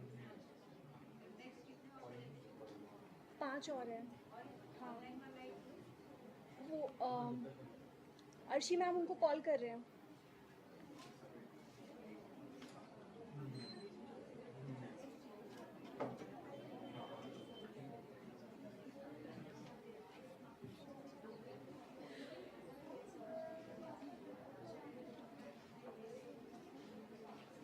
hello ma'am वो आप online वाला ready रखिएगा principal ma'am ने अभी फिर से बोला है हाँ ठीक है उन लोग से बात हो गई ना आपकी कि वो लोग भी रेडी हैं ठीक है मैम ठीक है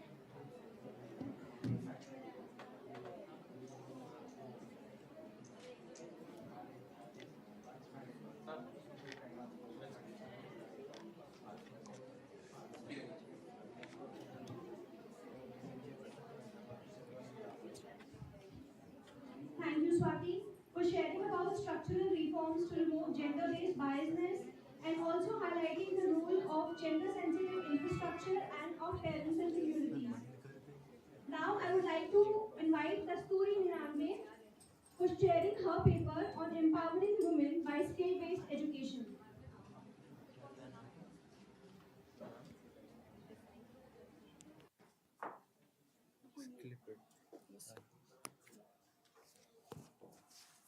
What's your name? Kasturi Ninave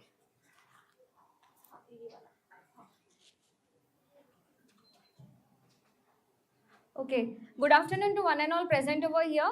I am Kasturi Ninave, the second year student of Oriental College of Education, and I am going to present a topic on empowering women through vocational education or skill-based education.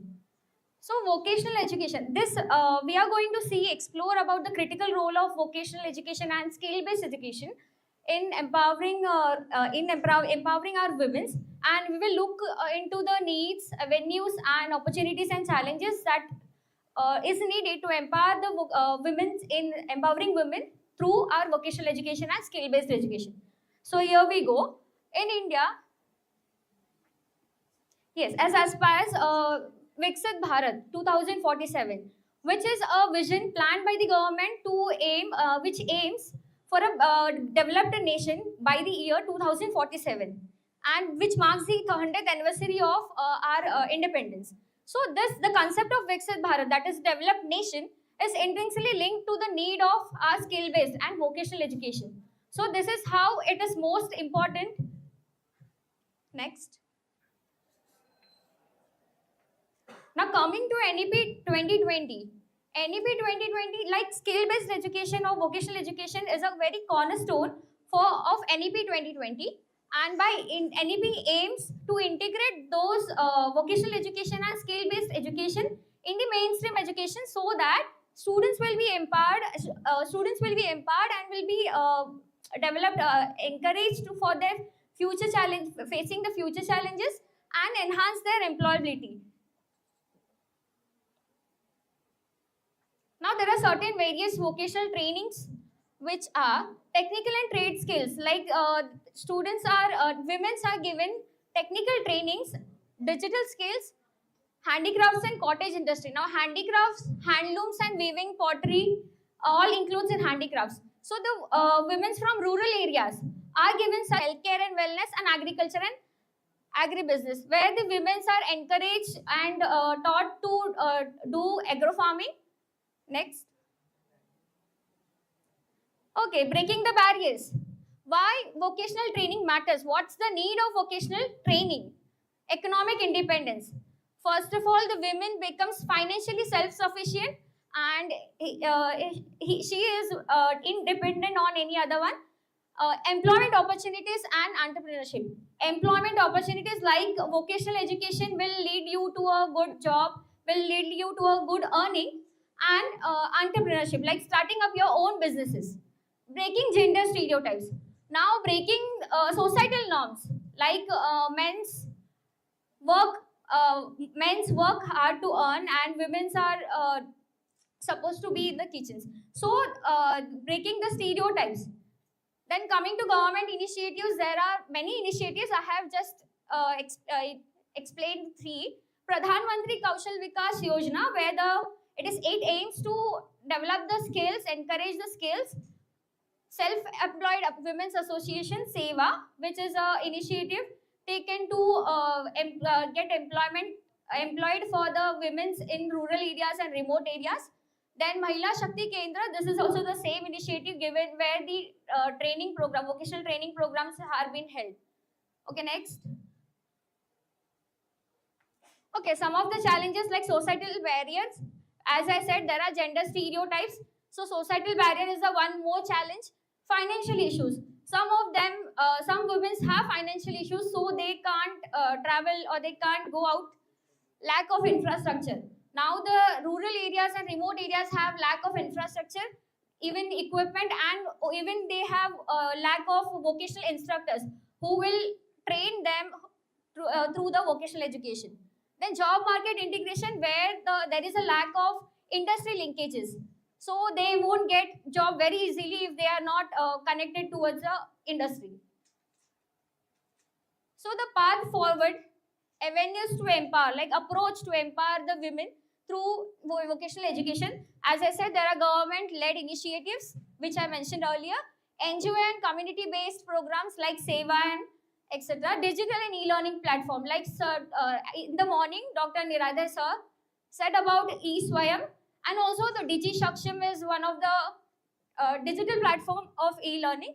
Then skill training in non-traditional sectors, entrepreneurship and startup support. The entrepreneurship means starting the own business. So same, this is this will lead to a women empowerment through vocational and skill-based educations. So thank you for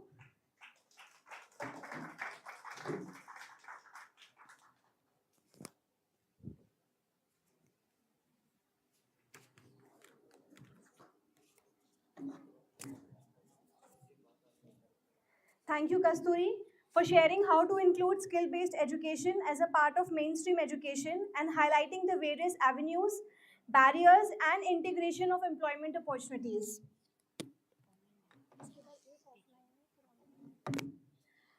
I now would like to call upon Shabnam Ayub Sheikh for gender-based affirmation action for enrolling more girls in STEM.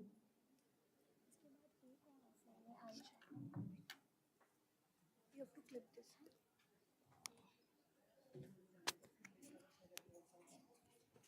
इसके बाद एक और है ICSSR. 1 second.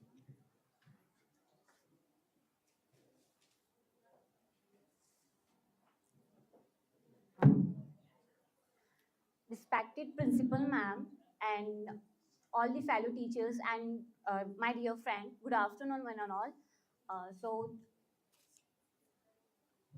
So I'll be talking about the gender-based affirmation and action enrolling the more girls in STEM field in the light of NEP 2020. So I would like to start with a statement from the Nelson Mandela when he said, to destroy the nation, it does not require any atomic bomb and a long-range missile, but it requires lowering its quality of education and allowing a student to cheat in the exam. And I think that's true, and it is to making the more good education. India has to transform its education policy by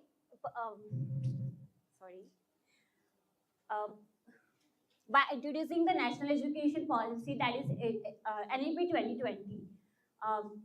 It represents a revolution revamp and Indian education system that's aimed to meet its 21st century's demands. And of course, the vision is equitable and inclusive in education system. Next slide, please. So these are some of the objectives and NEP 2020 that I highlight in my paper. The first is fostering the holistic development, integration of technology in education, empowering gender equality, flexible inclusive education system, and promoting the research and innovations, and emphasizing the multilingualism and cultural diversity. So I associate this NEP 2020 with the STEM education. So what do you mean by the STEM education? So STEM education, it's a field and the curriculum that center with four discipline. The acronym as science, technology, engineering, and mathematics. It's aimed to encourage the student to think critically, to solve problem in a practically, and also to achieve this with a sustainable development goal. Please, next slide. So what are the STEM education in India? So according to the report, All India Survey on Higher Education, it suggested only 40% of the women are taking part like in the STEM graduates. And these are the gender divide graph that shows the 50-50%, like 49% of the female are enrolling in higher education in the STEM field.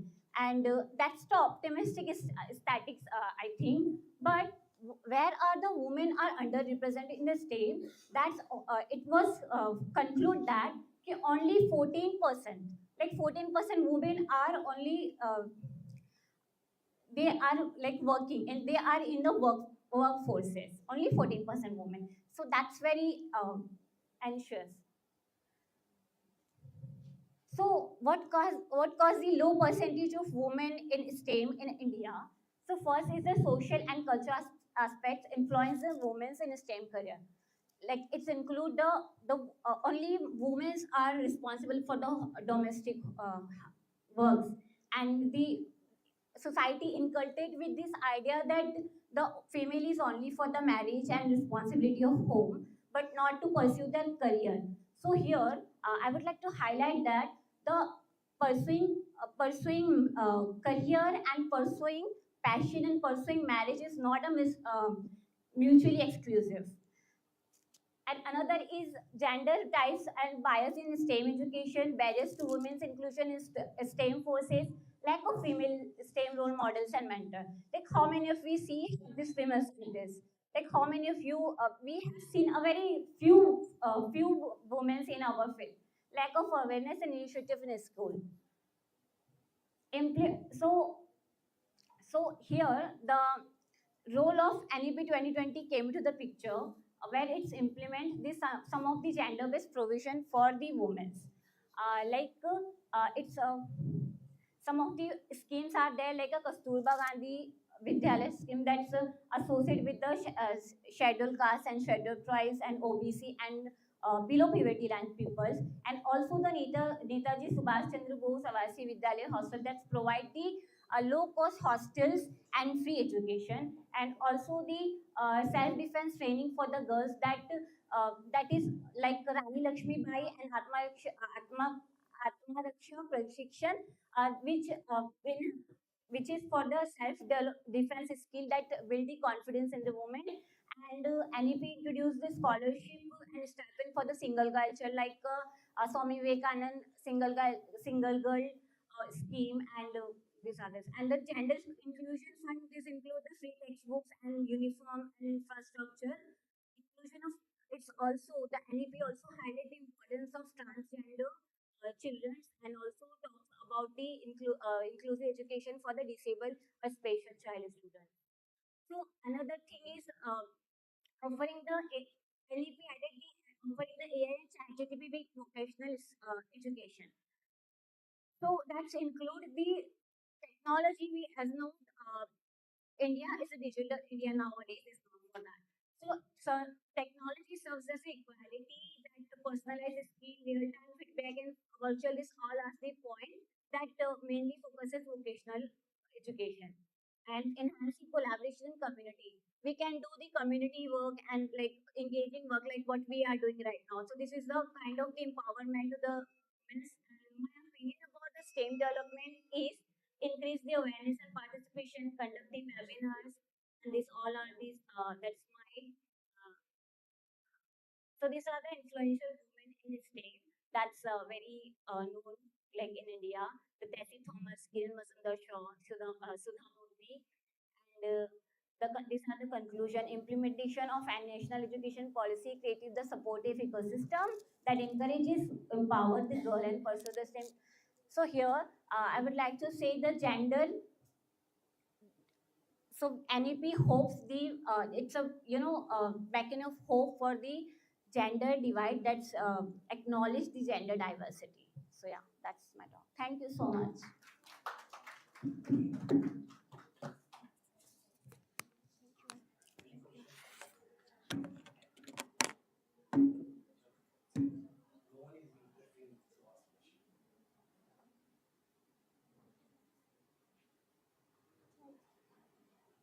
Thank you, Shabnam, for sharing the causes of low participation of women in STEM education and how NEP and government policies and integration of technology is playing a major role by easing the way forward for women. Now, yes.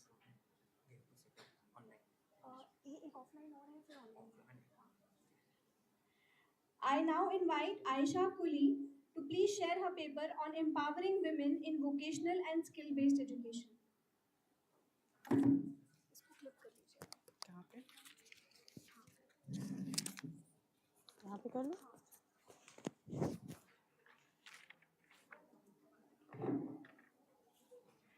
Good afternoon everyone, my self Ayesha, I am from FY B.Ed.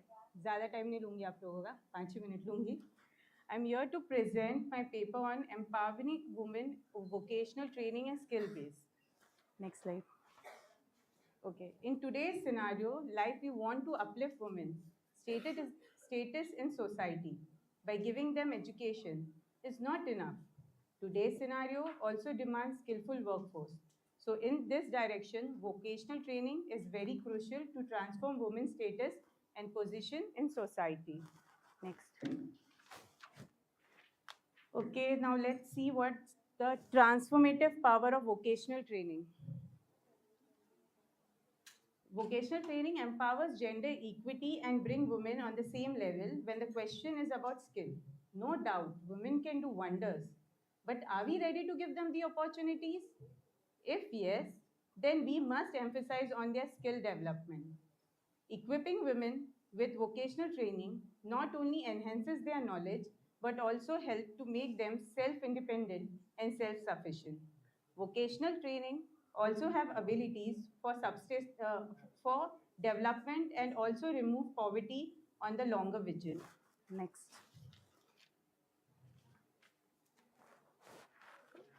Now the significance. It empowers women economically. It challenges the stereotype mentality that only men could be the breadwinners of the family. It also creates decision-making power in women, and women can also support her financially. Next.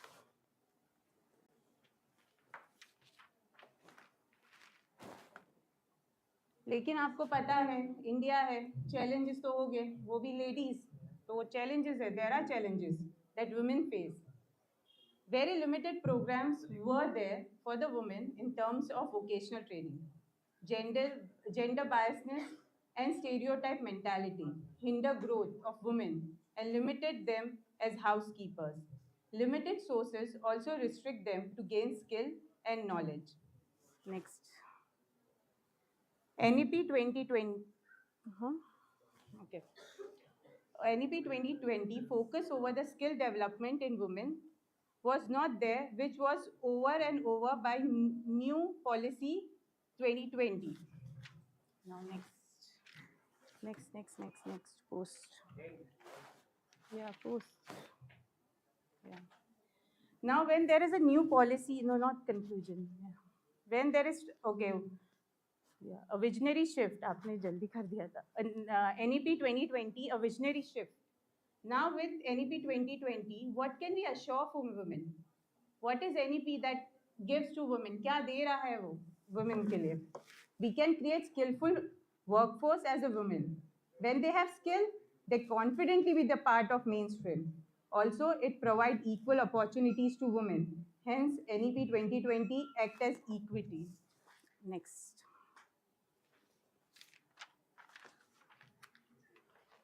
What are the impact post NEP? When we support women to get training as per today's scenario, the world demanded, help them to improve their livelihood, their social status, and also create so many opportunities to flourish. They can be the breadwinners. They are not only the nurturer, they can be the feeder. Next. Now let's conclude. To provide vocational training, the woman is a national priority. It enhances the potential of a woman and gives them equitable status. Vocational training also a part of investment in resources and support system that has a great impact for a nation development. This is all from my side, brief about how vocational training transform a woman's life. Thank you. जल्दी बोला Yeah. Thank you, Aisha, for sharing how vocation enhances a woman's holistic development, challenges, and how we as educators and students should make efforts for a visionary shift applying the avenues offered by NEP 2020. And now we will give a minute to our technical team to set up for the online presenters.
Ma'am, 1 minute.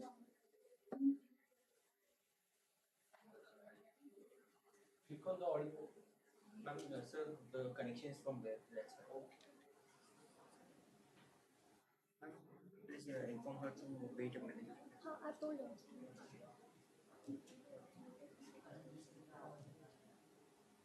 इससे direct जाएगा क्या वो बोल रहा है नहीं ये लोग भी कनेक्शन ले Ma'am, can you hear us?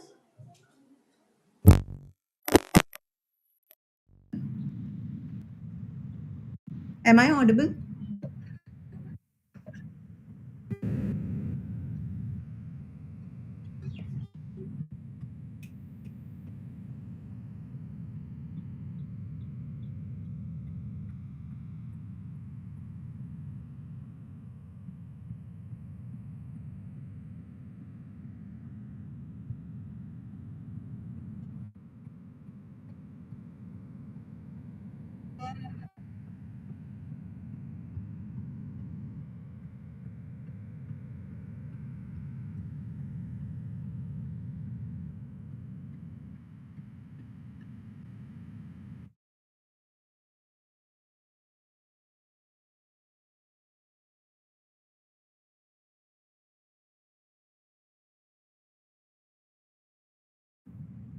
Yeah.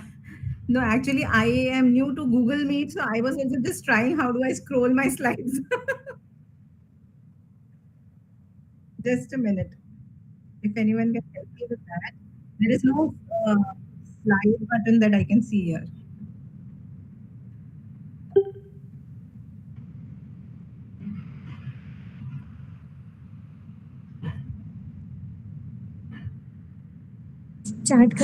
Yes, ma'am, you can start. Namrata, ma'am, you can start.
And for your degree, this is the PowerPoint you will. Then you will.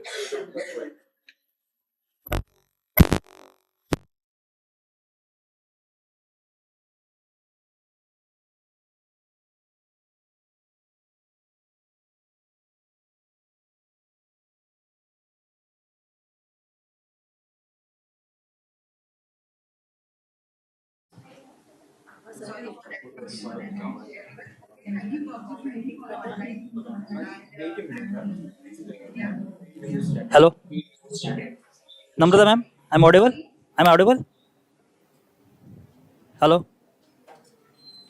hello, Ma'am, one second. One second. hello, hello, Hello. ma'am. I'm audible. Yes. Yes, yes. Please continue. Please continue. अच्छा again change करता प्रत्येक वेळी. त्यांना पण सांगा बंद कर हे करू नका चेंजेस म्हणून. Ma'am, she is ready to go. Ma'am, you Yes. can inform her. Please start it. Please inform her. Ma'am, please start. Yeah. Good evening, everyone. This is Namrata Girai. Thank you to Oriental College of Education for organizing this seminar and even giving us the opportunity to present our research work. To accommodate us in the online mode. It was yes. Fortunately, school leadership influences women teachers work professionally. So very to change. Successful student.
Thank you, ma'am, for sharing such significant insights, for creating capacity building program for teachers, for building well-rounded leaders in each teacher through continuous professional development.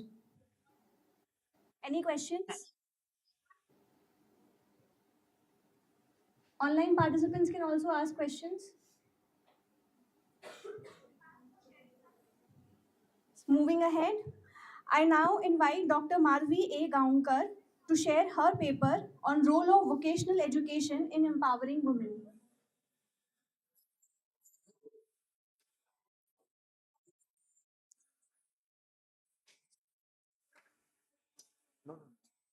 Yes, ma'am, you're audible. अच्छा इससे भी बोल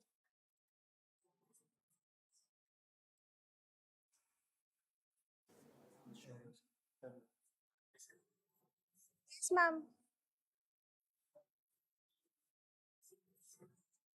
Yes, ma'am. Yes, ma'am. Yes, ma'am. Yes, ma'am. Request you to please follow time limit of 5 minutes. Thank you, ma'am. Yes, ma'am.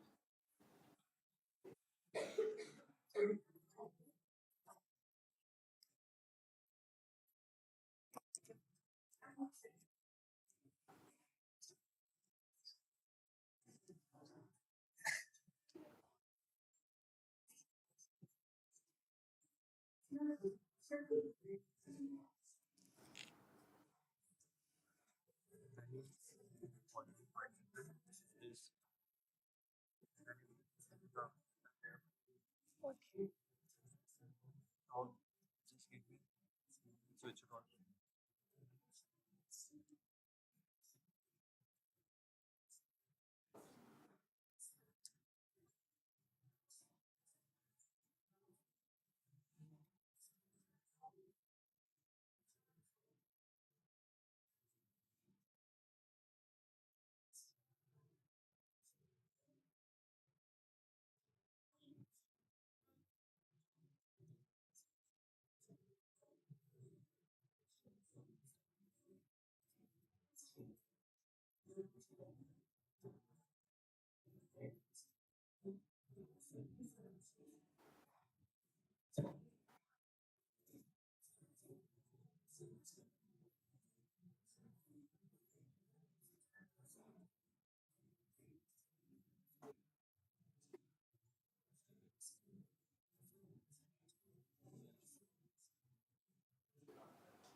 Okay.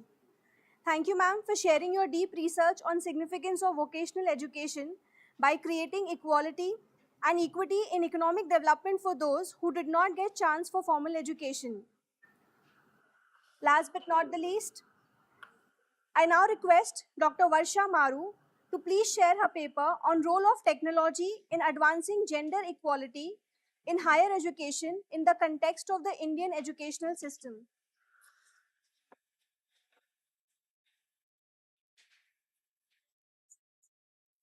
Yes, ma'am. Yes. Yes, ma'am.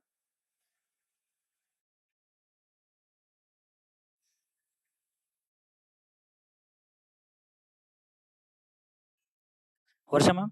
Varsha ma'am. Uh, can you uh, can you please enable your camera? Okay. Okay. Okay. No issue. Okay. Okay. No issue. No issue. No issue, ma'am. Okay. Yeah. Start. Thank you.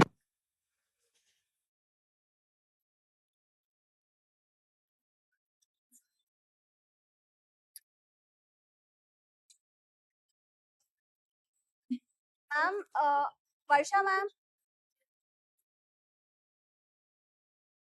मुझे तो unmute करो। मुझे तो unmute करो। Varsha ma'am.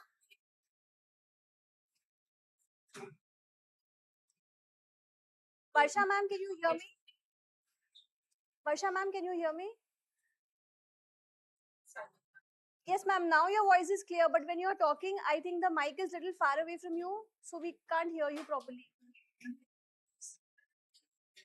Yes, ma'am, it's perfect. Yes, ma'am. Yes, ma'am.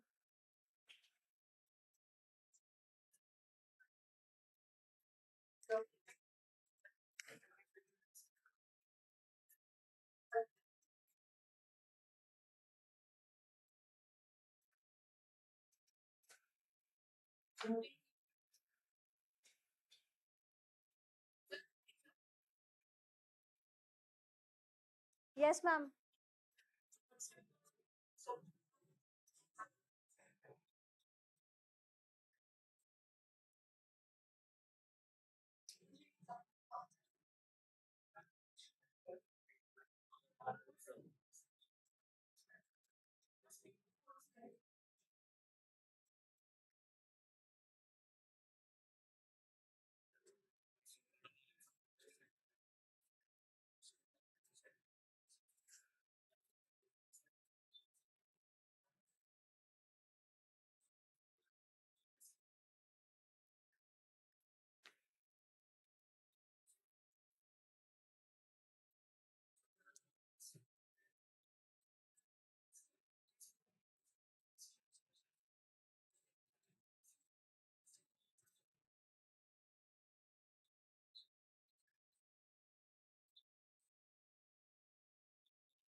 Thank you, ma'am, for sharing how technology advancements through MOOCs and online classrooms are empowering the way forward, and how AI-powered mentorship program and various studies have improved women retention through AI programs. Thank you, ma'am. As we conclude this session, I would like to thank all the participants for their hard work and sharing their research papers. And I now request Assistant Professor Vinita Rai to deliver the valedictory address. Ma'am has been a distinguished voice in the field of education, and her contribution has significantly shaped the discourse in this area.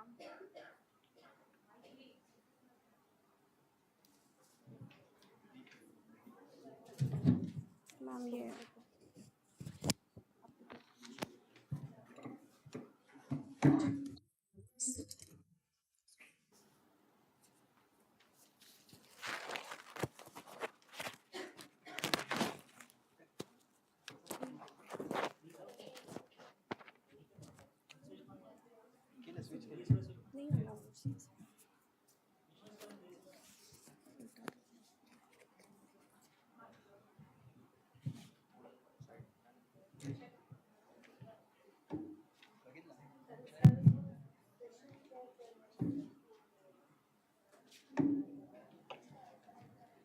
Good evening, esteemed guests, respected speakers, and dear participants.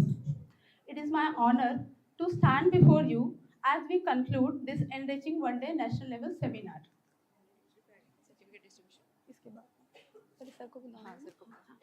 Online paper presenters are present. I think they are online.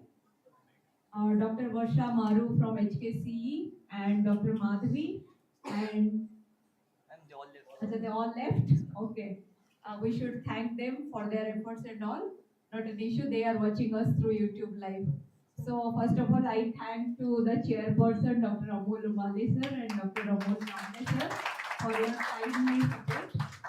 And I request sir to summarize the session, the technical session. And by that time, if the students are having any questions, then they can raise to the participants. But introduce.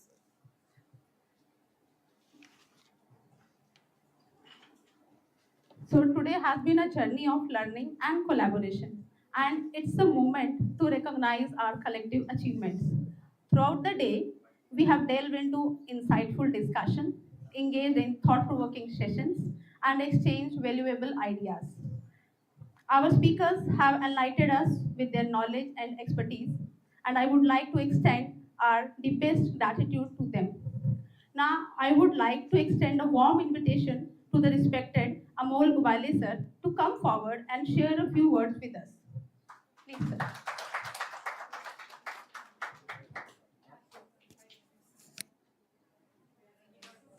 Actually, we are very much. Oriental College of Education, ICC sponsored seminar on NEP 2020, a vision for inclusion and equitable education. I really congratulate to all participants who are presenting the paper. Total 30 participants are presenting the paper. I especially mention integrated AI in yoga system with Chakra was very new topic. Dr. Sandhya shared insight on role of higher education in gender sensitization. She overviewed higher education, the role of higher education in gender. Even she overviewed constitutional articles and their impact on the gender equality. Mukta Kashikar, madam, talked about NEP 2020 and digital education, how we can digitize at a school level, higher education, and overviewed by a key initiatives to leverage a digital technology recommendation on NEP 2020. Especially, I mentioned Manisha Sonone, madam. She presented paper on teacher mentorship strategy. This was very excellent topic on the base, the teacher mentorship strategy on the basis of NEP 2020. She remarked mentorship strategy and improve pedagogical skills, finding one more reliability. Kushi Kalsekar, Amit Bhatt shared insight on universalizations on every child, early childhood education. Her confidence was very excellent. I congratulate particular Khushi. She presented very well. She mentioned sign language and their usability in early childhood education. Swati Mathur presented paper on shaping mind for gender inclusiveness and education.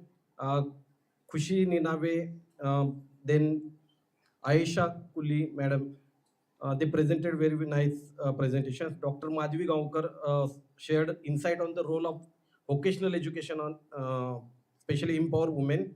This was a very excellent performance and with excellent presentations. Uh, I congratulated to all paper participants. Especially, I congratulate to B.Ed student and their mentor who have presented their paper are really appreciated. Once again I congratulate to all B.Ed students. And especially thanks to Principal Dr. Sangeeta Nath Madam for inviting and providing opportunity to be a part of learning a community. Thank you, Madam.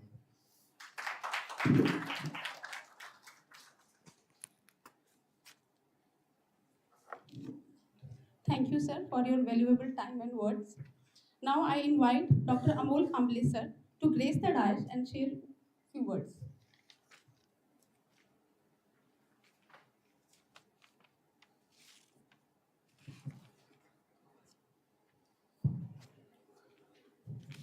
Well, very good afternoon, everybody. Good afternoon, everybody. Well, I would really keep this very short. We started from good morning and we have landed up now to good afternoon. So I think I would completely agree, and I hope everybody will get agree with the part, whoever is there in this hall today, that really today's experience was a complete learning experience. Yes or no?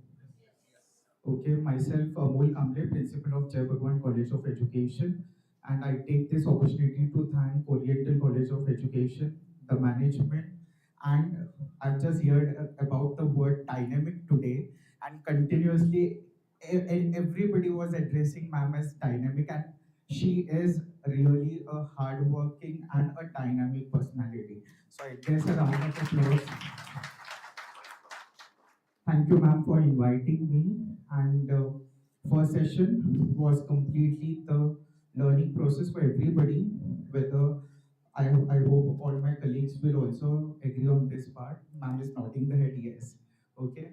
Second half after the lunch. After the lunch, generally everybody is like when the program is going to get wrapped. So that was the excitement, and then though every student, we were just continuously banging the bell and everybody was taking beyond the time, and I think that's the quality of a teacher. Okay, like everybody was ma'am, everybody was explaining each and every part, elaborating each and every part in detail. So I think that's the quality of a true teacher, and I guess I would only wish all the best to all the B.Ed students here. Okay, what I have saw, okay, I've wrote a complete report, but I'm not going to waste the time on that. I'm just giving my own, what I have observed today. I think all the best to all the B.Ed students. You all people were really enthralled, really excited, and we were continuously banging about the time. But that's a true sign of a teacher, that until and unless we don't give 100% to explain, we are not going to leave the dais. So I think round of applause for all the participants. And today I'm having a very bad voice, so sorry for that. And I think we thoroughly enjoy and a learning experience for everybody. Okay, so God bless everybody. Thank you, ma'am.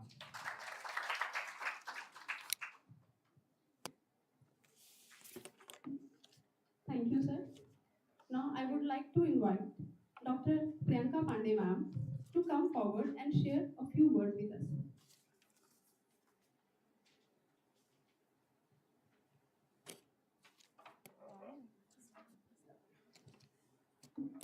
So very good evening, everyone. So all looking very tired today. Yes? No. So you required more this thing, research paper. You want to listen more research paper? Yes? No?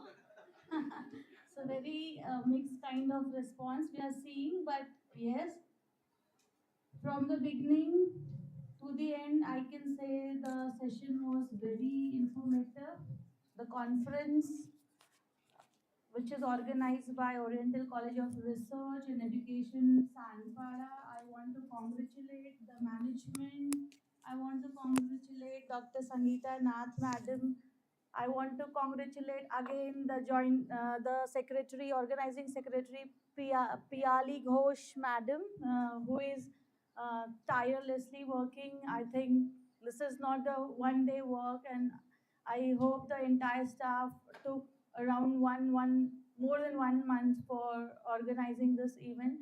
So at the end, I can say that the event is on above the mark. Yes, above the mark, no doubt. We have seen from the beginning that the session was begin with the IGNU expert, Dr. Niradhar Day, and I have almost 9 pages what sir said. I have noted down everything. Madam said you have to say something for the valedictory, and valedictory is the conclusion of the entire conference. If I'm going to conclude, so it will take more than 45 to 30, 45 to minutes, more than 45 minutes. So I'm not going to do that, but the session taken by Niradhar sir was very informative for me, for my colleagues, and for students too. And the second half, yes, the research paper we are seeing from the various area, and the most of the paper are based on the gender equality. I like the paper of one student who is saying about something sign language, and one this thing, this what poster is displayed on the board, which is based on the sign language, and I'm trying to decode it. NEP 2020, and the I is a vision. So I think the girl is behind that. Yes or no? Khushi. Where is she? So you made this? Okay, so very beautifully they prepared an EP20, a vision for inclusive and equal, the sign of equal in education, and you have shared your paper which is based on that. So I like that paper. Apart from that, beautifully, madam curated the online session here, the blended approach which we are discussing. So we are experiencing here. We were here doing offline as well as online things. So I congratulate again Dr. Sangeeta Nath, madam, because we are saying only, but when there is a time to implement the blended learning somewhere, we found the technical glitch. We were there, technical glitch was there, but very beautifully the technician handled the thing. So big round of applause for our technical team. And at the end, I want to say to Dr. Sangeeta Nath, madam, we want to listen more and more, something new information about NEP 2020 in future. So we will collaborate, we will do something new, something more in the same field. That's it. Thank you, madam. I have 2-3 pages ka document which I have to share, but I'm avoiding this. I'm writing and writing. Yeah. Thank you, ma'am. Okay, just take it.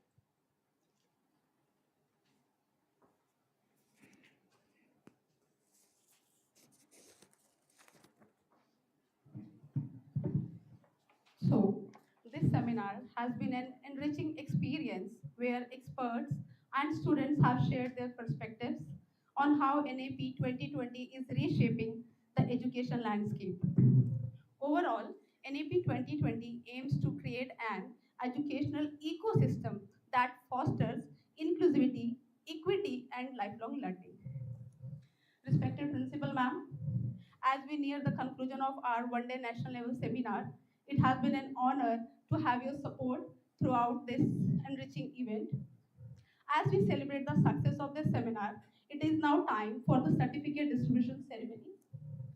It is a moment of great pride to call upon our guiding light, our mentor, and the backbone of our department, our respected Principal Ma'am, Dr. Sangeeta Nath, to distribute to those who have showed outstanding dedication and participation.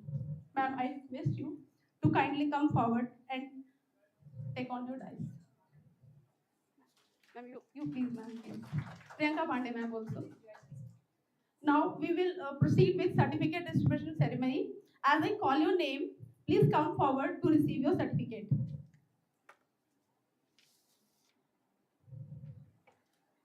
First, we have Dr. Amol Kamble, sir. Sir, ma'am, paper. Sir, please.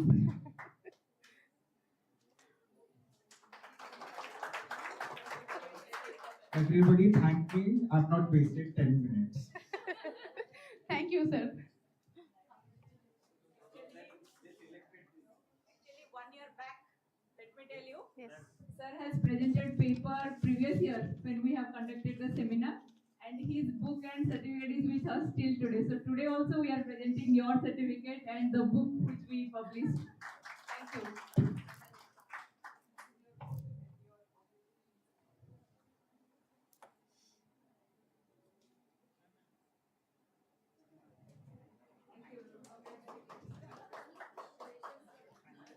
Next, we have Mukta Kashikar.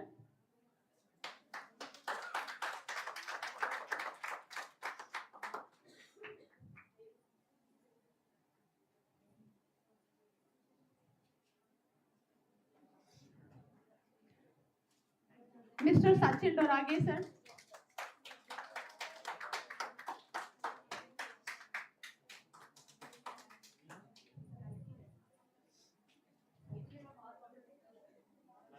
Next is Kasturi Ninanvi.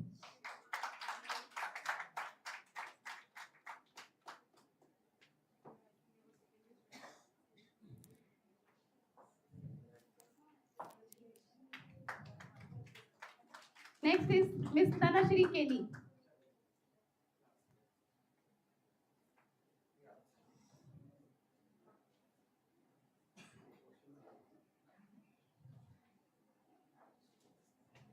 Mr. Amit Bhatt.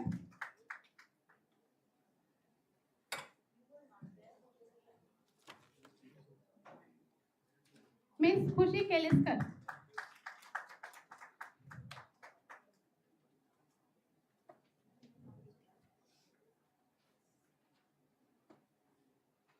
Mrs. Swati Mathur.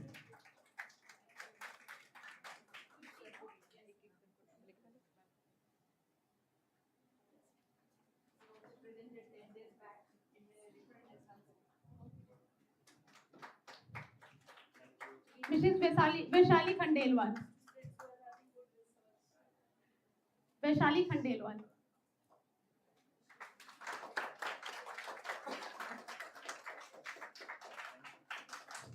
Mr. Amol sir, please join us for certificate distribution.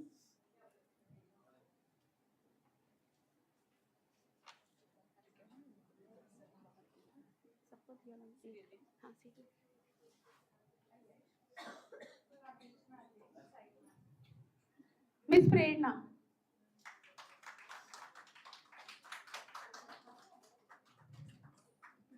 Miss Shabnam Sheikh.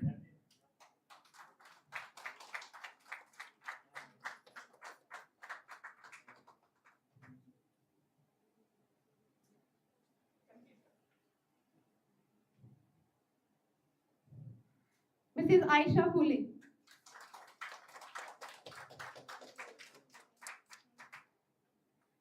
Mrs. Samiksha Matre.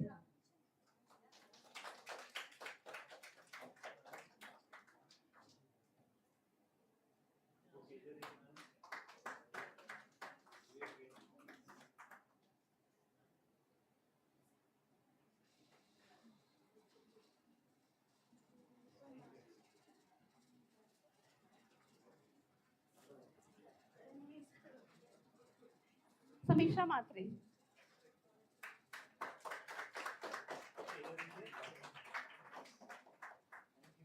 Moving on, we have Anuradha Ojha.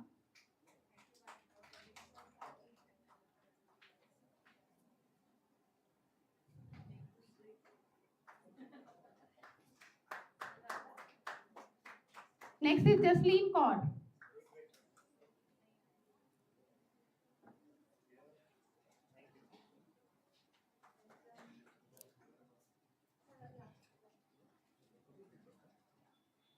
Jasleen Kaur.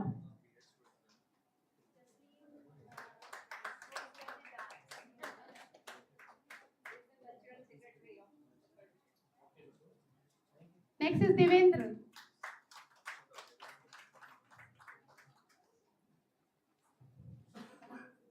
Nuzat Sheikh.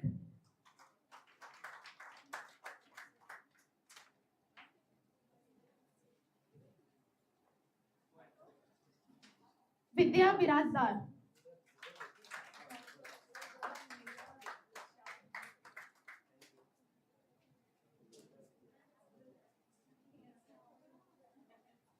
Next is Madhura.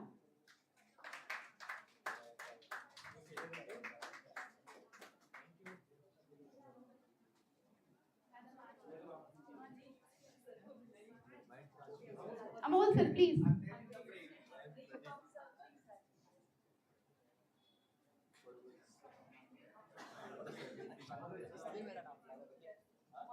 Madhura. Next is Shweta.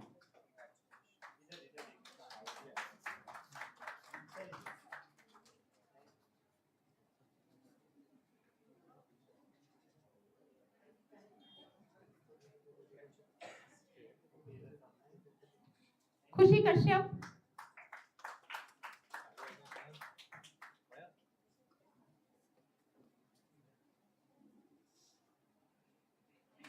Sumaya Khan.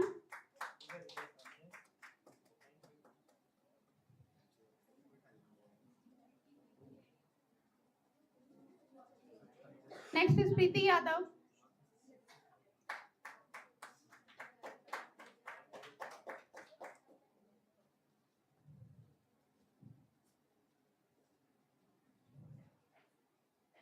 Sharon Thomas.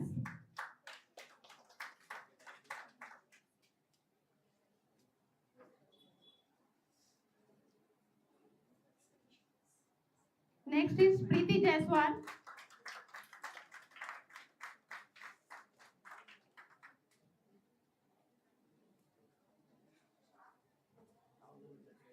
Next is Vijay Lakshmi Maurya.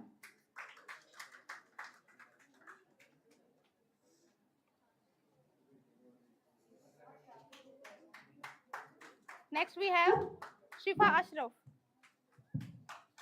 Shifa. Yes, Ashraf.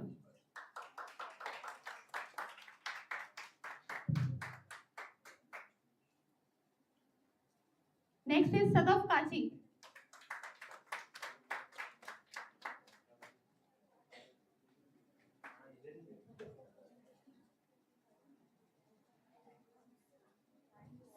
Maliha.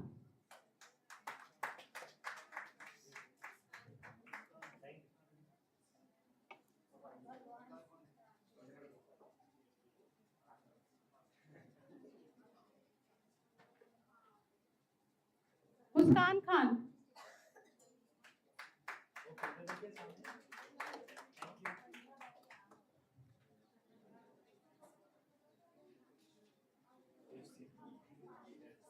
Yasmin Chaudhary.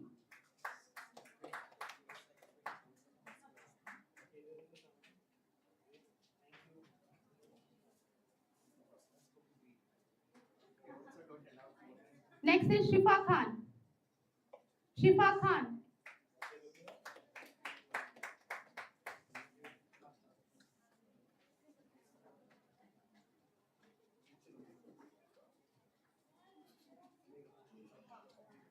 Next is Megha Sao.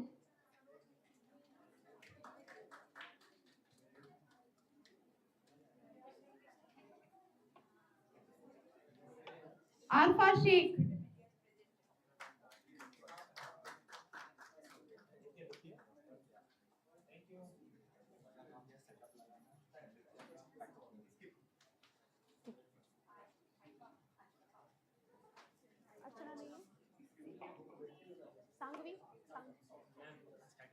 Next is Sangvi.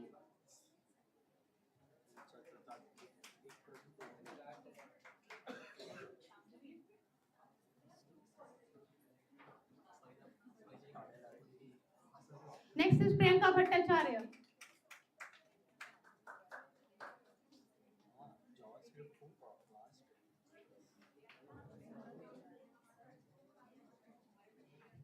Suhasini Mishra.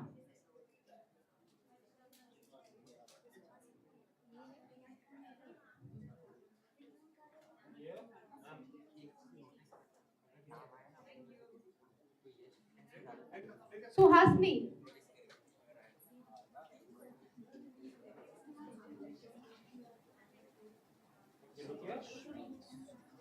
Next is Saroj Kumari.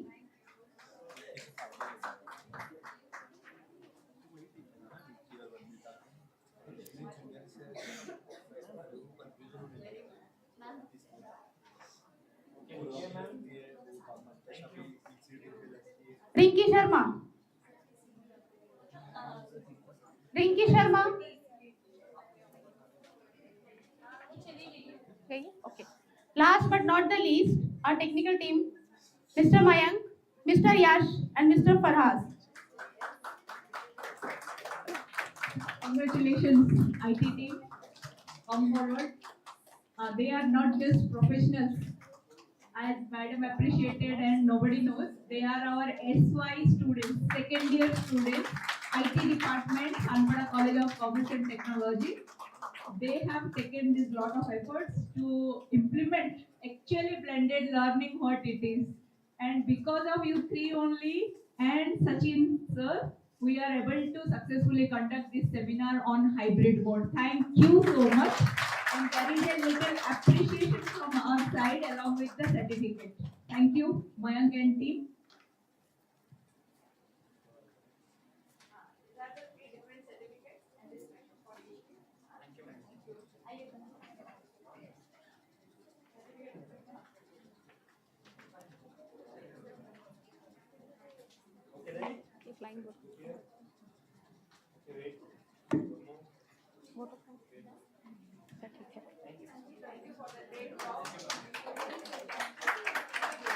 That's conclude our certificate distribution ceremony. Congratulations to all recipients. Let's give them a big round of applause. Thank you very much.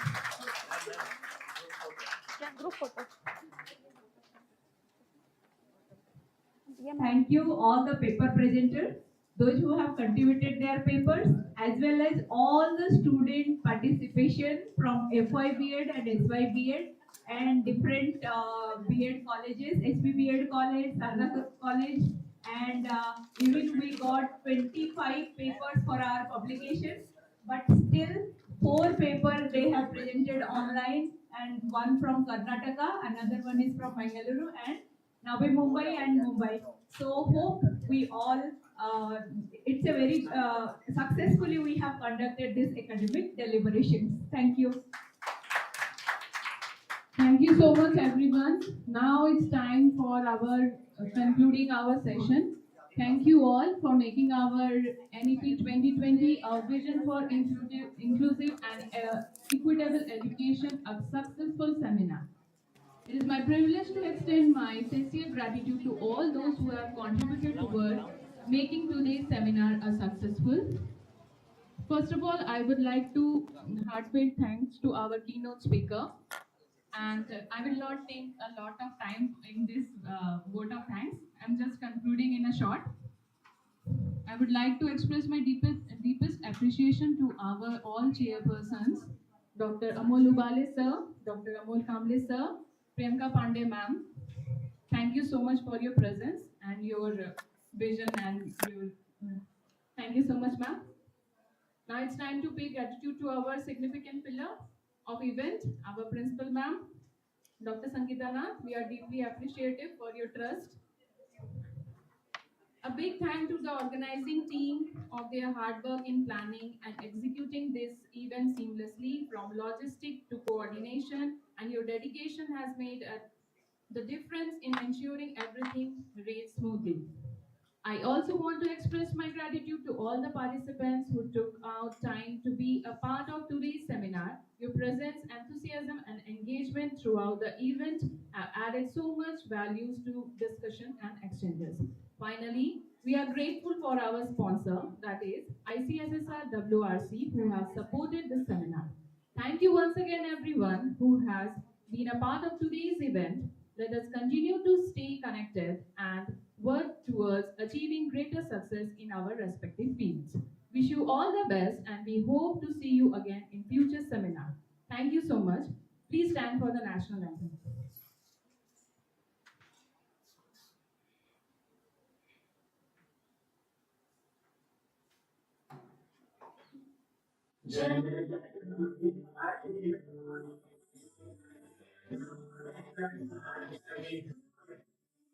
Punjab Sindh Gujarat Maratha Dravid Utkal बंगा विंध्य हिमाचल यमुना गंगा उच्चल जलधि तरंगा तव शुभ नामे जागे तव शुभ आशीष मागे गाहे तव जय गाथा जन गण मंगल दायक जय हे